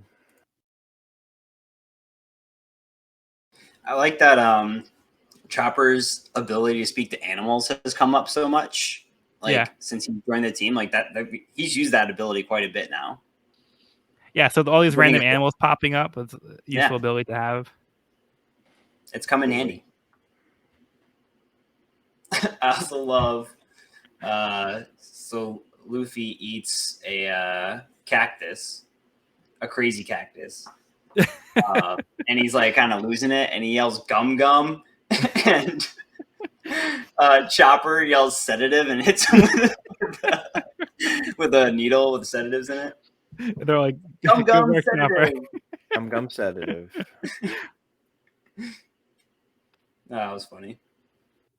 And then I like when Eyelashes reveals that like he only gives rides to women. Like Nami totally takes him up on that offer. Like, yeah, no problem. I have no problem like taking this camel from you guys. Then like they try to figure out the name, and like Luffy's like, "Oh, I know, idiot," and Sanji's like, "Oh, I know, moron." Usopp's like, "I know, jerk." And Nami just comes with Eyelashes. But yeah, the guys are taking this a little personally. Yeah. And then Zoro says, "Oh, that's the weirdest one yet." I also love the their little like montage traveling through the desert, just like a full page montage, which is pretty cool. Yeah. But also dragging Luffy. Yeah, just Luffy's still on the sedative, so just being dragged by one leg through like most of them, which is hilarious.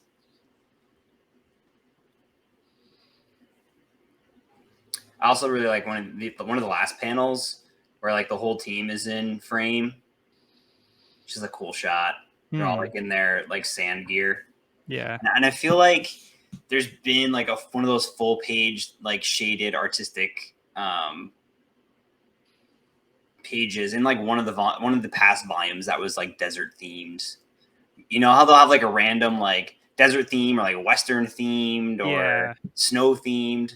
I feel like it's funny because I feel like some of those themes have actually like come to fruition after having seen them mostly just like an artistic panel or Yeah. something like that. It's kind of a little like a little taste for like what this might look like in the future story kind of thing. Yeah, Yeah. pretty cool. Yeah. So I think it's like a fun kind of in between chapter, just kind of like giving you like a sense of like the land of Alabasta. It's a little bit more like world building. There's not really a lot of plot developments, but it's like a nice kind of like a slow down chapter.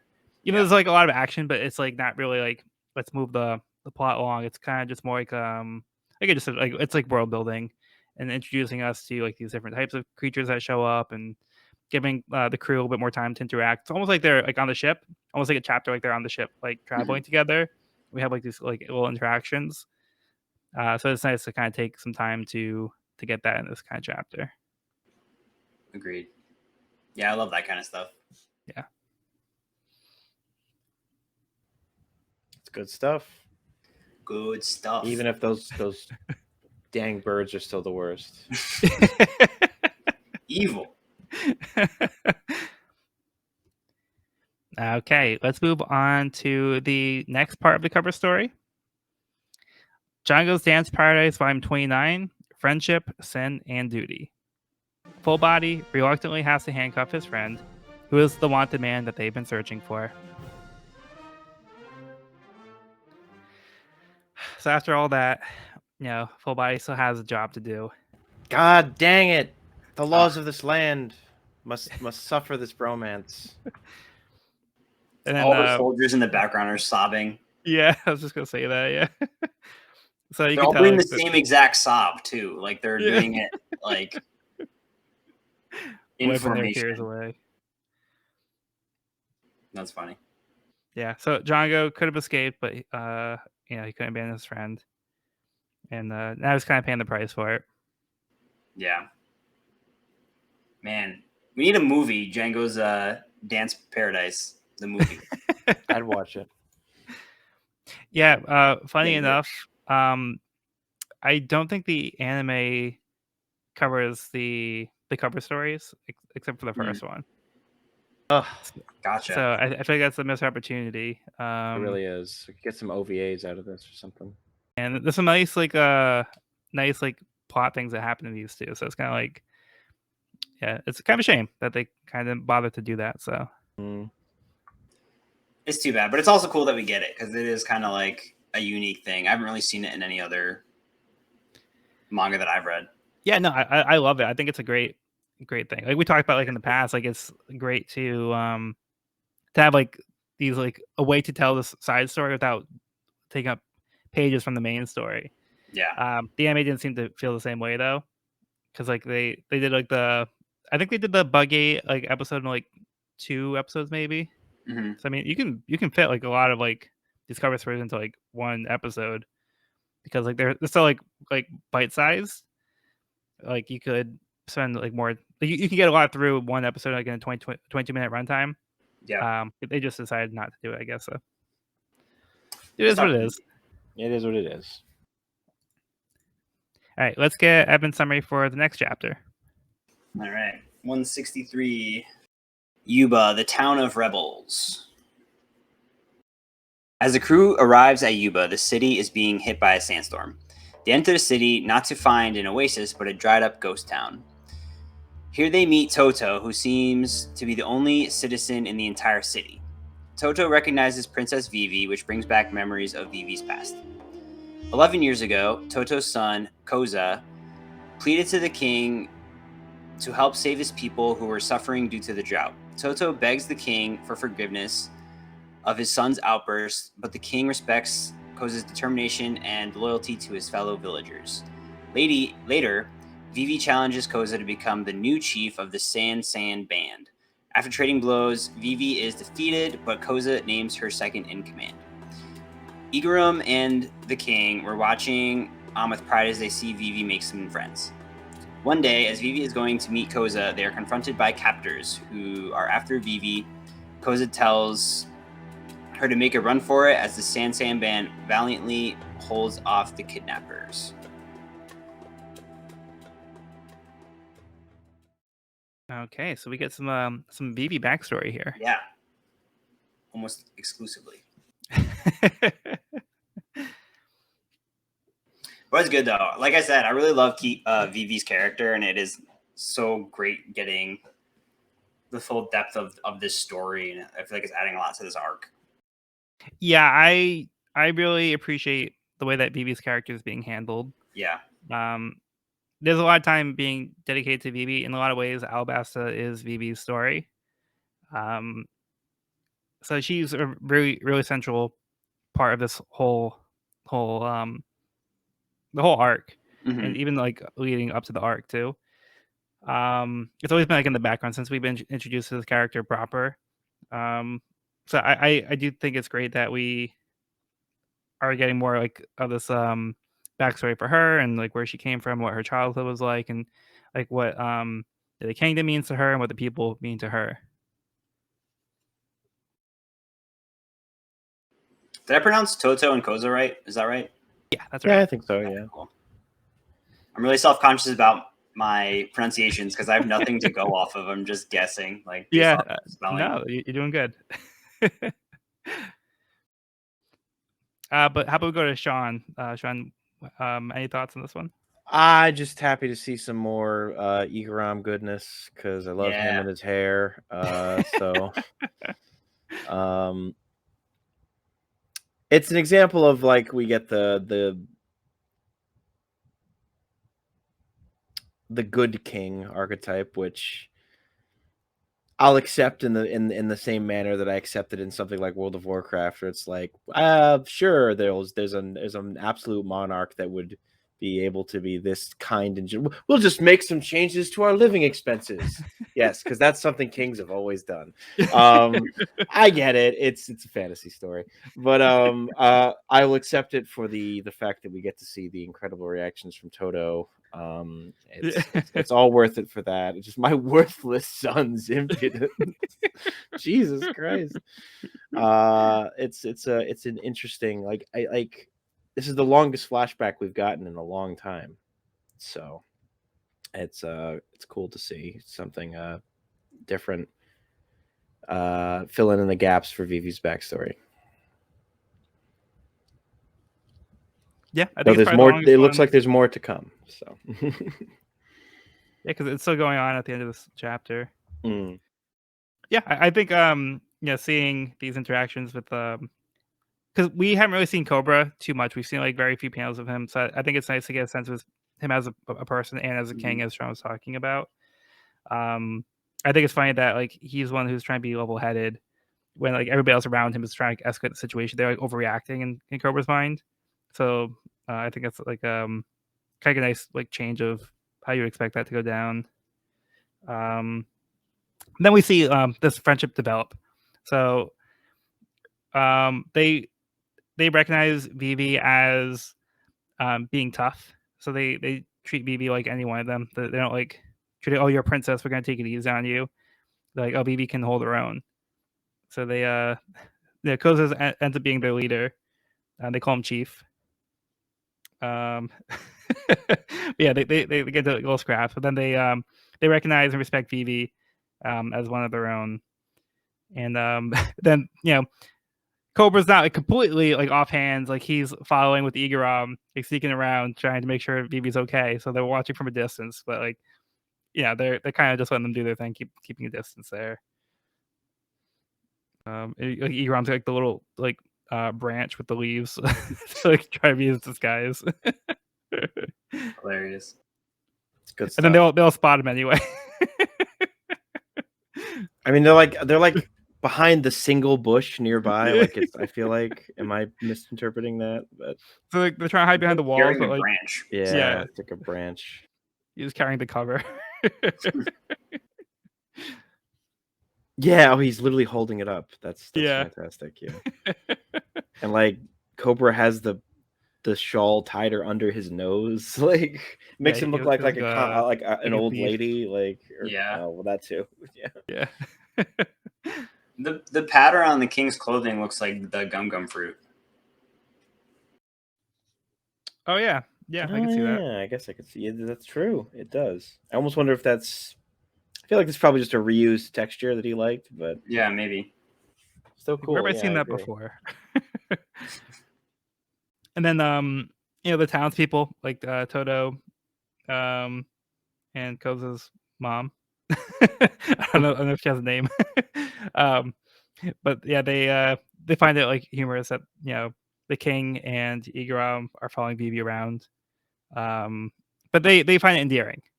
Like our king is like among the people like just going about like doing this. Like this is how the king's Mhm. spending his time. But yeah, it makes them happy. So. But then things change when Vivi is about to be kidnapped by these kidnappers. Uh-oh. Yeah, so it seems like they were like trying to kind of live like this unrealistic situation where it's like we can let our princess just go outside the kingdom, run around outside the safety of the kingdom walls. And now it seems to kind of be like here's like the downside is yeah, people want to maybe like kidnap her for ransom. Okay. Anything else on this one? Not at the moment, but I think we're about to see some action from our bush crowd. plant. Yeah. Okay. Next up, we have Django's Dance Paradise Volume 30, Naval Headquarters Trial Verdict, Death by Hanging. Django is put on trial and is sentenced to death. Damn. Oof. No leniency Harsh. for helping the Navy with those other pirates. So zero pirate tolerance there. Darn it. Okay.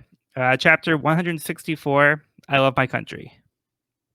The Sansan band tried to hold off the kidnappers and tell Vivi to run, so she does. Igaram and Cobra arrive to see the boys have been defeated, and they explain that Koza ran after the kidnappers to save Vivi. As one of the kidnappers finds Vivi, Koza arrives to attempt to fight him off, armed with only a club against a sword. Not letting that stop him, he jumps in for an attack. His left eye is sliced, but he manages to land a heavy blow and defeats the kidnapper. Cobra and Igaram arrive and fight off the remaining kidnappers. As Koza recovers at the palace, Cobra tells him that he is grateful and that Vivi's future looks promising with such good friends to support her. After he has recovered, Koza tells Vivi he and his father will be moving to Yuba to build the city at the oasis at the king's request, in hopes of creating a central hub to make the journey between cities easier. Back in the present, Toto tells Vivi he still has faith in the king and tried to talk the rebels out of fighting so many times, but they are prepared to die fighting.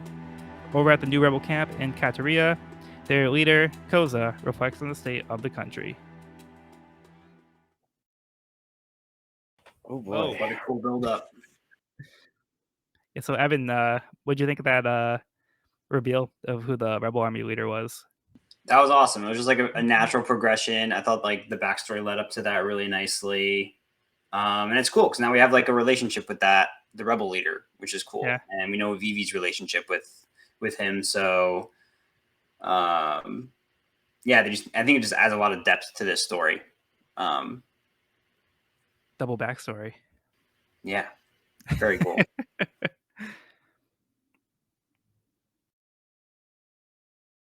It's all fun and games until someone loses an eye.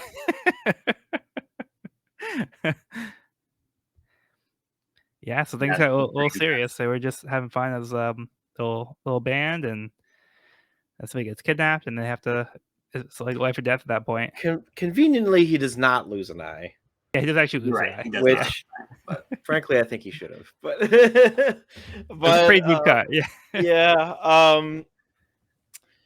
Still, yeah, it's a very noble act, and it's sad to see that something has clearly gone terribly wrong in the rain, obviously, and he has become evil Sanji, or seemingly, or like sunglasses Scar Sanji in the process. Yeah. So, like you were saying,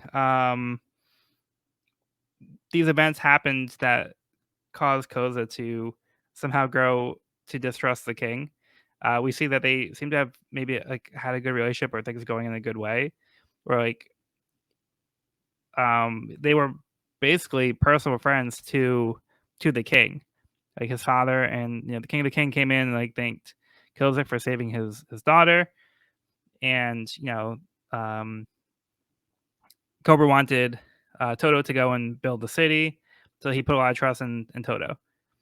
So Toto still has that faith in the king, no matter what has happened. He still thinks the king didn't. The king is still a good king. He doesn't think that like whatever happened was his fault. Koza, on the other hand, is a little bit more jaded, and he seems to have always been, I guess, a little bit more skeptical about the king. Like he was always kind of like giving pushback to the king, even as a little kid. But like it seemed like maybe things are going a different direction, but I guess that wasn't really the case. And he's now gotten to a point where he thinks the king would resort to these kinds of things, and he's now leading an army to basically overthrow this the kingdom here. Yeah, something has happened in the meantime. Yeah. He also doesn't know about the fact that the king was framed, right? He doesn't know that fact. Right. He doesn't know, and he doesn't have faith in the king that like he wasn't actually responsible for it. Right. So like, Toto more he has faith in the king, whereas Koza distrusts the king after that. Yeah, I mean it's gotta be tough because he just saw his like city because of the dance powder. Like his city became sandscape. Yeah. Yeah. It's pretty And pretty devastating and he's brutal. losing a lot of people. Like it's hard to. I don't know. I feel like I'm trying to stand up for Koza. Like I want to see good in him because like I feel like we saw. Oh, I'm backstory. broadly more sympathetic to Koza in general, just because I'm gonna be again. I'm broadly against monarchy, so yeah, I'm more willing to see his side of the story here than Cobra's, but we'll see. Yeah, we'll see. It really makes us want to hear his side of the story, though, because like we do have this connection with him. Yeah, the point I'm trying to make is it's just like these two members of the same family have opposing viewpoints on the king. We know the truth, but Koza doesn't. Like, so we have the benefit as a reader. It's being like we have the information that the characters do not. Right. So Koza is taking these actions. So like there's a motivation that you can understand, like why he is doing this. It's just sad to see that this is the direction things have gone for him. Based on what we've seen from his backstory and the relationship that they could have had. So yeah, we see that he's gone the opposite way from Toto. Not saying like it's not justified. I think it's understandable based on what he has access to. It's just a sad turn of events. Mm-hmm. Indeed. I want Toto to be fat again. And jolly and happy. Let's bring back the water. Yeah, that too. Yeah, Sean, do you have thoughts on this one? I pretty much summed it up in terms of it's a good conclusion to the flashback leading us, but not providing all the details to a sudden time jump afterwards. So I feel like there's probably more flashbacks to come from if my memory serves right, and I am excited to see where that leads. All right, fair enough. Yeah, this has been some really good backstory. I know we already said this, but like super solid backstory in this volume. Yeah. Yeah, and I think part of the motivation too we get more the title of the chapter is I Love My Country. And the reason is because of Koza. So Koza is very passionate about this country. We've seen that even from the first panel. He wanted like help from the king for the people because he wants like the people to flourish. And I think his dedication is not to the kingdom as like the monarchy, but the people. So that the kingdom of Alabasta as a people. So by saying like I love my country, he means like the people, not so much the institution that's holding it in place. So I think that's also part of the motivation to have the rebel army, is because in his mind, it's more about protecting the people, and what he's doing is for the people. Sure. Yeah, I don't think I have too much more to add here, though. Me neither. Progress forward. Okay. So let's get Evan's summary for the next chapter. Chapter 165, Operation Utopia.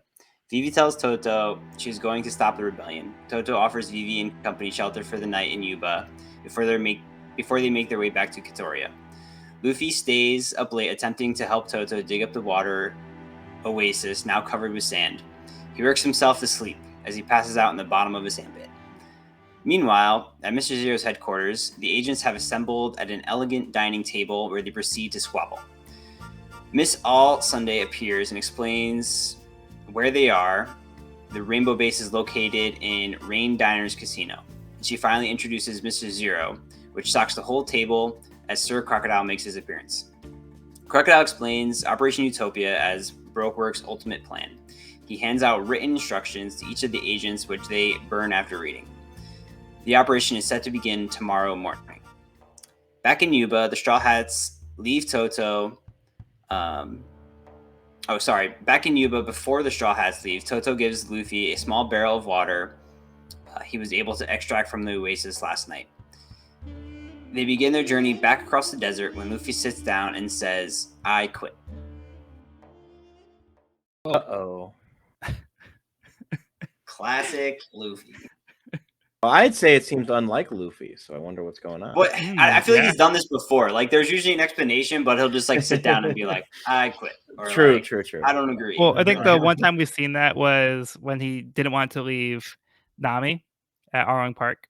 So he just sat down the road. He was like, I'm just going to take a nap. I'm just sitting here. But yeah, quitting, I feel like, is not really Luffy's MO.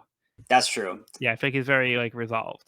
The word quit is Yeah. reason for alarm. Yeah, so what do you guys think of this chapter? This is a cool chapter.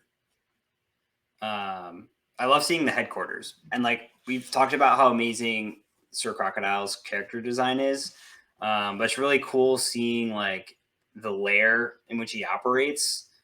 Yeah. And we get to see like, I don't know if we see it in this chapter, but like the fact that it's submerged underwater and like all the windows are like actually this giant tank with crocodiles in it. Like that's so cool. So like evil villain lair, like perfect for his character, like under this casino. I don't know. I just thought like the lair itself was super cool. I think we see more of it in the next chapter, but like you're introduced to it in this chapter. Yeah, it feels very like Bond villain-esque. Totally Bond villain vibes. And then like they burn like the instructions and everything like after they read it. Like right? Like they all got their own private instructions. I feel like that's an easy way for like Sir Crocodile to manipulate them. Yeah, because we don't know if they got the same instructions. Yeah. Did they? Maybe they did. Maybe they didn't. It says that you have individual missions to be carried out. So yeah. Yeah. And like his appearance is pretty cool. Like the way he just like pivots around in the chair. Yeah. Yeah. That was a fun chapter. Yeah, I'd say Bond villain-esque is very appropriate. It really feels like this, like, meanwhile, at the Legion of Doom. Yeah. that's more Justice League, but Super Friends. Totally. I really want to make a clip of the anime now of that. Just meanwhile at the Legion of Doom. I appreciate the commitment to the bit and that Mr. 2 continues to twirl while he's going to spin. When I spin, I look like a swan while he is waiting.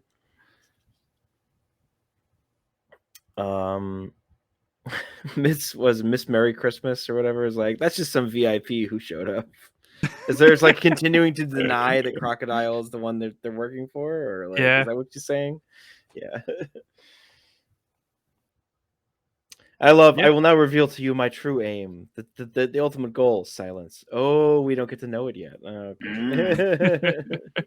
But something exists in the kingdom, and they're going to take it. Okay. This is the water? No, he's already got the water. So.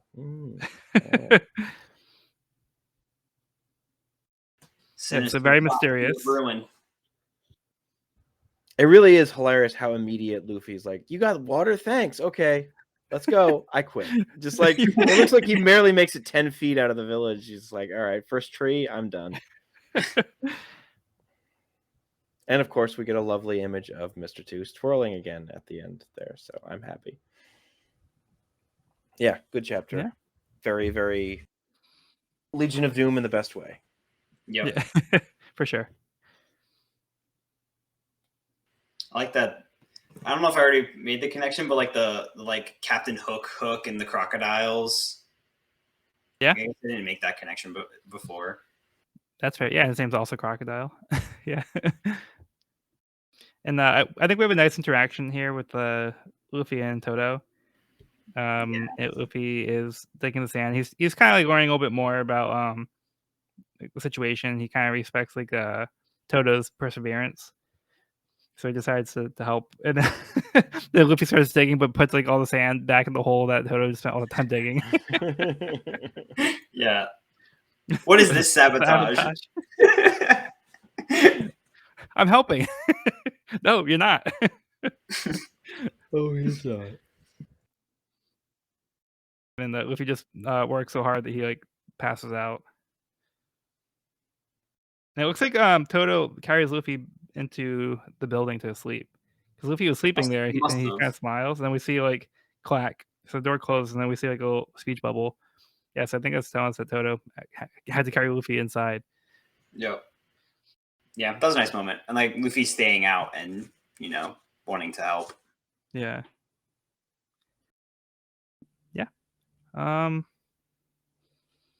Yeah, there's not too much information that we actually get. Like we get like kind of hints at things, but we don't get all the details for what's going on here. Right. I do like these like the little moment at the beginning of the chapter though where they have like the pillow fight. Yes. I think this was a fun little moment. Well, it's been a long day. Sanji's like trying to get like the ladies to sleep with him. Yeah.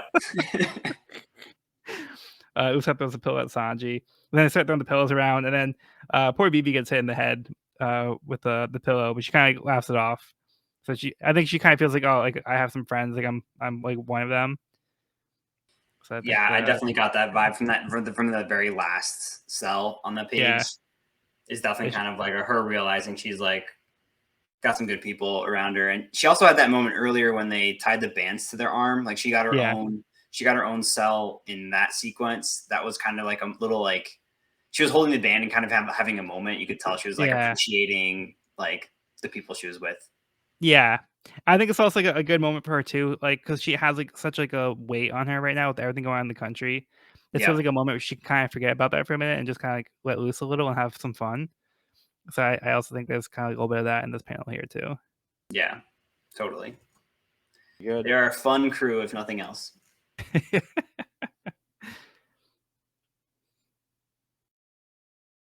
Okay. How about we get to the next cover story part? And that'll be Django's Dance Paradise Volume 31. Full Body's manly dance with tearful protests. Not willing to accept such a harsh punishment for his friend, Full Body protests the penalty. My guy. So Full Body's put himself on the line here because he did have to turn them in, but he didn't want this to happen. So he's not letting his friend go down that easily. Of all the ways to protest, I love how shocked Django is. Like, really? Wow. Okay. Yeah. I didn't see that little blurb that says the text on the fan reads objection. I just nice. Fans. That's great. And have like taking a page from Phoenix Wright. Yeah. I still have to finish that game. I started the first one. I have it on. I highly recommend it. I mean, it has a very One Piece sense of humor at times. Yeah. So. Character names and stuff. Okay, let's finish off the volume with chapter 166, Luffy versus Vivi. Hmm? Mr. 3 reveals himself to the other members of Baroque Works. He explains he followed behind them from Spider's Cafe and has come to beg for a second chance for his failure to stop Vivi and the Straw Hats. Crocodile is confused as he believed that Mr. 3 had reported that he was able to defeat them. Mr. 3 clarifies that he never spoke to him on the transponder snail, so Crocodile now knows why the Unluckies failed to return. At least Mr. 3 managed to defeat a few of their enemies, right? Guess not, as Mr. 3 makes excuses due to not having accurate information. The officer agents see the sketches of the Straw Hats to see who they're after, which Mr. 2 recognizes as the people he met on his way to Alabasta. Mr. 2 shows off the faces of the people he met, so they can now add Usopp and Chopper to the known crew members, and they have Mr. 2 take photos as each of them. Mr. 3 wants to redeem himself, but Crocodile's patience has run out. He sucks out the moisture from Mr. 3's body and has him dropped into the Banana Gator pit for feeding time. Crocodile tells the remaining members to memorize the faces of the Straw Hats and Vivi. He has come to learn that Vivi and Koza were childhood friends, so they will be trying to stop the rebels. He cannot allow Vivi to convince the rebels to stand down. Back in the desert, the crew is confused as to why Luffy is holding them up. Luffy affirms that he wants to beat Crocodile, but he doesn't agree that they should take the time to meet with the rebels, as there is nothing they can do to help. Luffy bluntly states that they can't prevent everyone from dying, and Vivi needs to stop thinking she can save them all. Vivi hits Luffy for saying something so insensitive, and that there's nothing wrong with trying to help everyone. Luffy fights back, saying she is trying to take on the entire burden herself. Luffy tells Vivi that they're her friends, and she needs to let them take on the burden too. Luffy knows Vivi wants to defeat Crocodile more than anyone, but he says he will defeat Crocodile for her.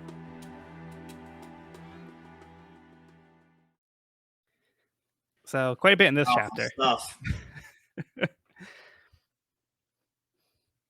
All right, who wants to start off?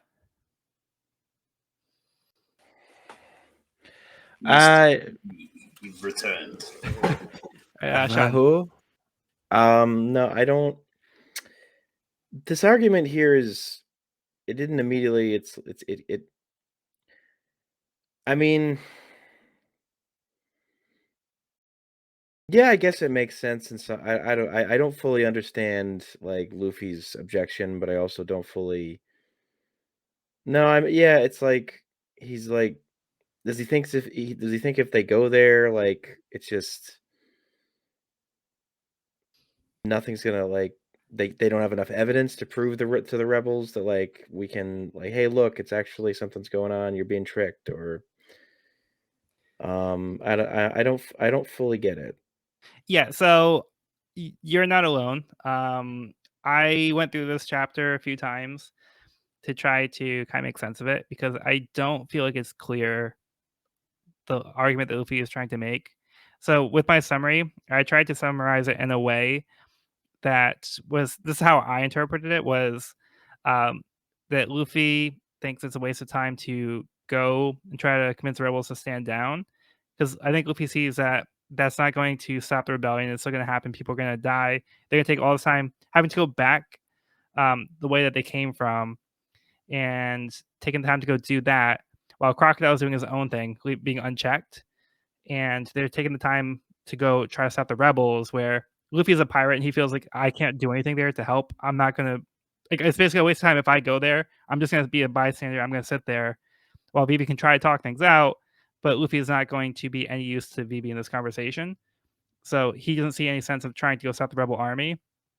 And there's no guarantee that's going to stop anything, and they could get there too late, or they might not listen to Vivi. So I think Luffy's logic is, I need to go stop Crocodile, so I can stop this from happening. Crocodile is the main problem. If we stop Crocodile, then we can save the kingdom from there. So I think it's kind of like what Luffy's getting at, but it's very unclear from the text, and I had to go through it a few times to try to extrapolate what the intention was.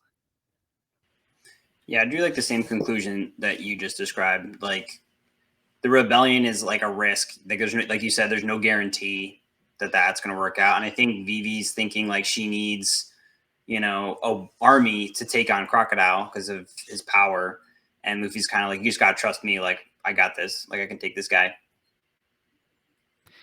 Yeah, and Or like I we're don't know if it's so strong, much like we're Luffy strong trying enough. to. We're your army. We're your friends. You know. Yeah, I don't think it's so much that Luffy feels like they need an army. I think Luffy feels confident he can do it himself. Yeah, I'm saying Vivi Yeah, thinks she needs an yeah, army. okay, yeah, yeah. So I think Vivi's concerned because it's also her friend. So I think that's also part of the bias is that she doesn't want her her childhood best friend to get hurt, and like I think that hurts her that he is leading this rebellion. So I think she might think, oh, I can stop them because I know Koza. So I just need to talk to him, and I could try to solve this diplomatically, like she's tried to do it in the past. That's been her approach. Luffy sees things a little differently. I think Luffy sees that Vivi is trying to take on everything herself. Like she's trying to take on the burden of the entire kingdom, and she thinks that she has to stop everything. So she has to stop the rebellion and Crocodile. She has to stop Baroque Works. That's the whole reason why she went into Baroque Works was to try to stop them. So I think Luffy's saying like you have to rely on us to like we're your friends. Like don't think you have to do this on your own. You don't have to be the one to do everything. Rely on us to do this for you. This is what I can do as your friend and as Luffy, like as a pirate, like his skills are gonna be more useful like in a straight up fight, beating somebody up. That's why he's always like ramping to try to kick somebody's butt because that's what he can do. That's what he offers to the crew, and we can offer to Vivi as their friend. Yeah, that was In a a really powerful roundabout way, thing. I get it. Yeah. Yeah. Yeah. And I like that they got into like a scuffle, like knowing Vivi and her past with like getting into like kind of throwing fists. Yeah, that's a good point. Like her past with Kosa.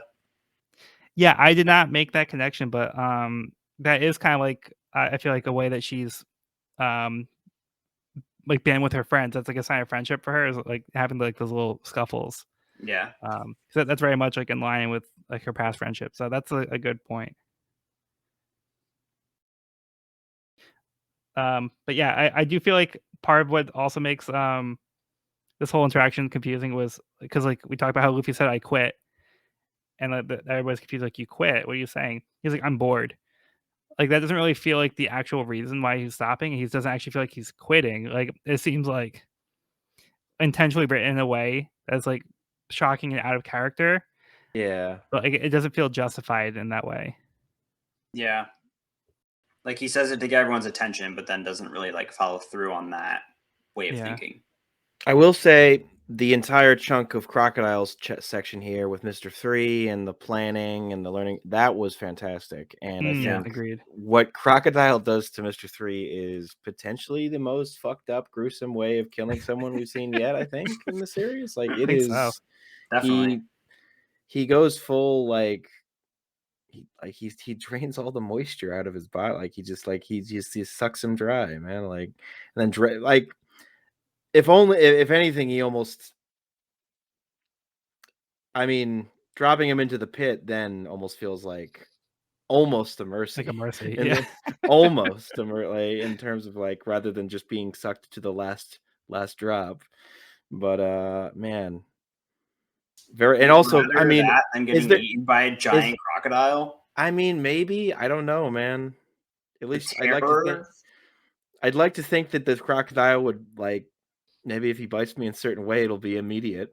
You still have to go through the terror of getting eaten by a crocodile. Yeah, whatever. At that point, I'm like, I'll take the look. None of these things seem good.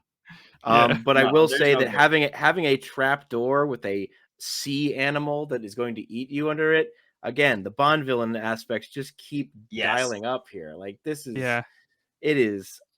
There's got to be some inspiration there, right? Like totally. That whole underwater like shot of the lair, so cool.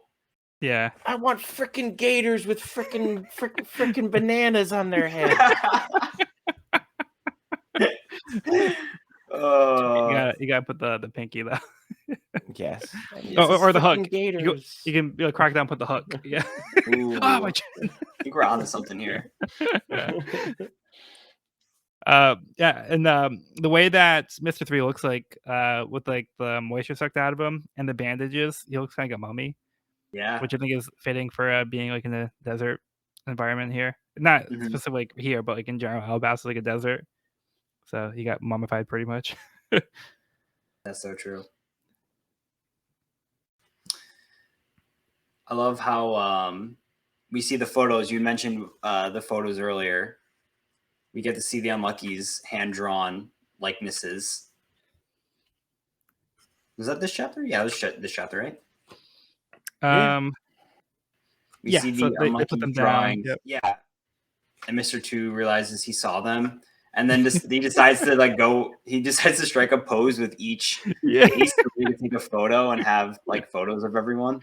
Yeah, so he has some fun funny. with it. Yeah, it's hilarious. Like the Luffy face is so goofy. Yeah, and then we see here that Crocodile is planning for Vivi to go stop the rebels. So that's essentially playing into Crocodile's hand if they go and do what Vivi wants and try to stop the rebels. Yeah. So in a way, Luffy inadvertently is kind of countering Crocodile's plan. So Yeah. Crocodile's, I think, not accounting for this X factor. They also weren't expecting the Straw Hats to still be alive. So this whole time, they're under the impression that they've been defeated. That they're like, they don't have to worry about them anymore. So now they find out like, oh, they're actually in Alabasta, so we just have to watch out for them. So they think that they have the crew accounted for now. They even got the new member, Chopper, who they just dismiss as a pet. There is one face missing. There's one face missing. I haven't seen, which is the one that they've actually interacted with before, or Crocodile has. Yeah, but never saw a face. Yeah, just heard him on the phone. Yeah, that was a funny flashback. He's like, "Oh yeah, that was kind of weird." Restaurant for the crap.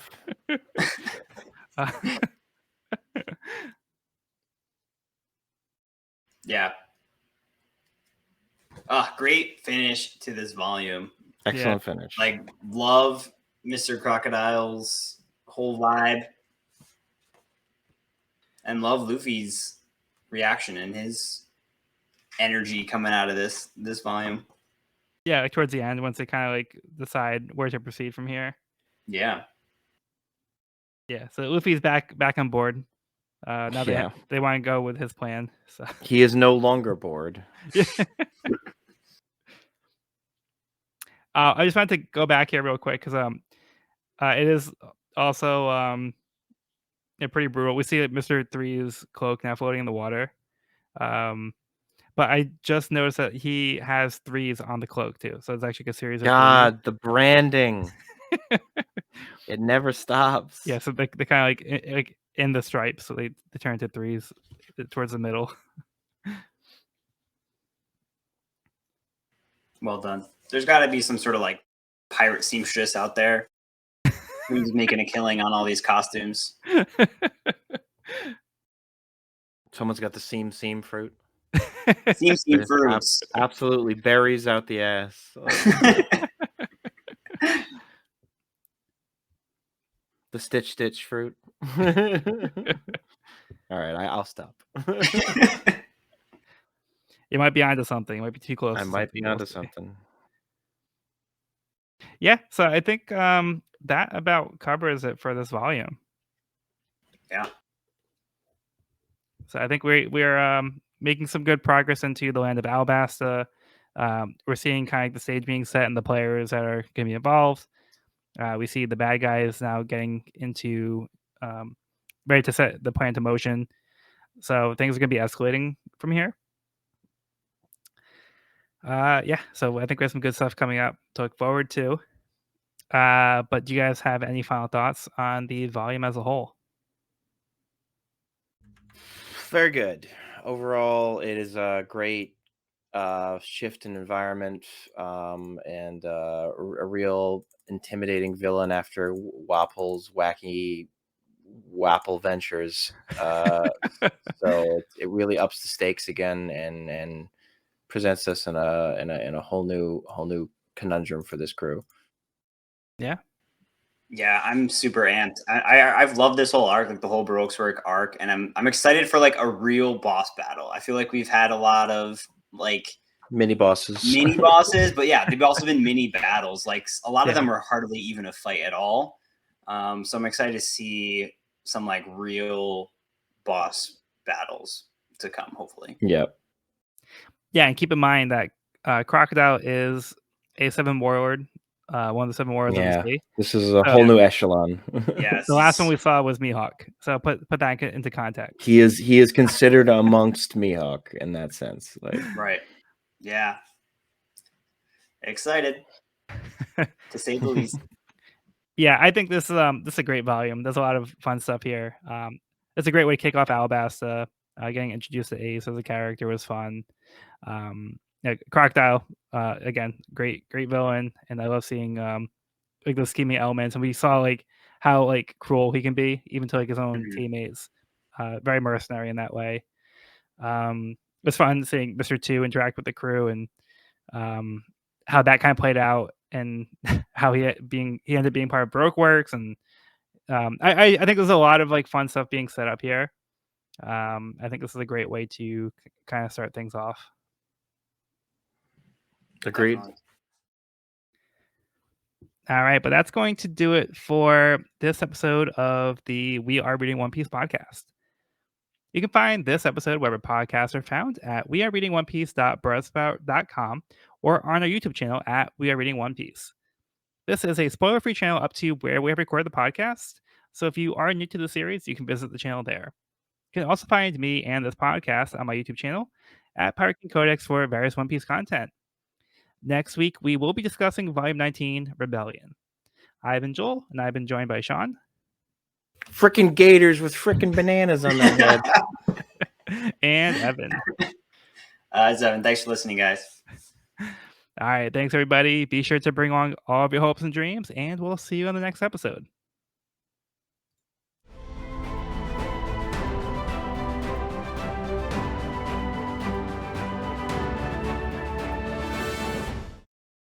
Frickin' gators with frickin' bananas on their heads.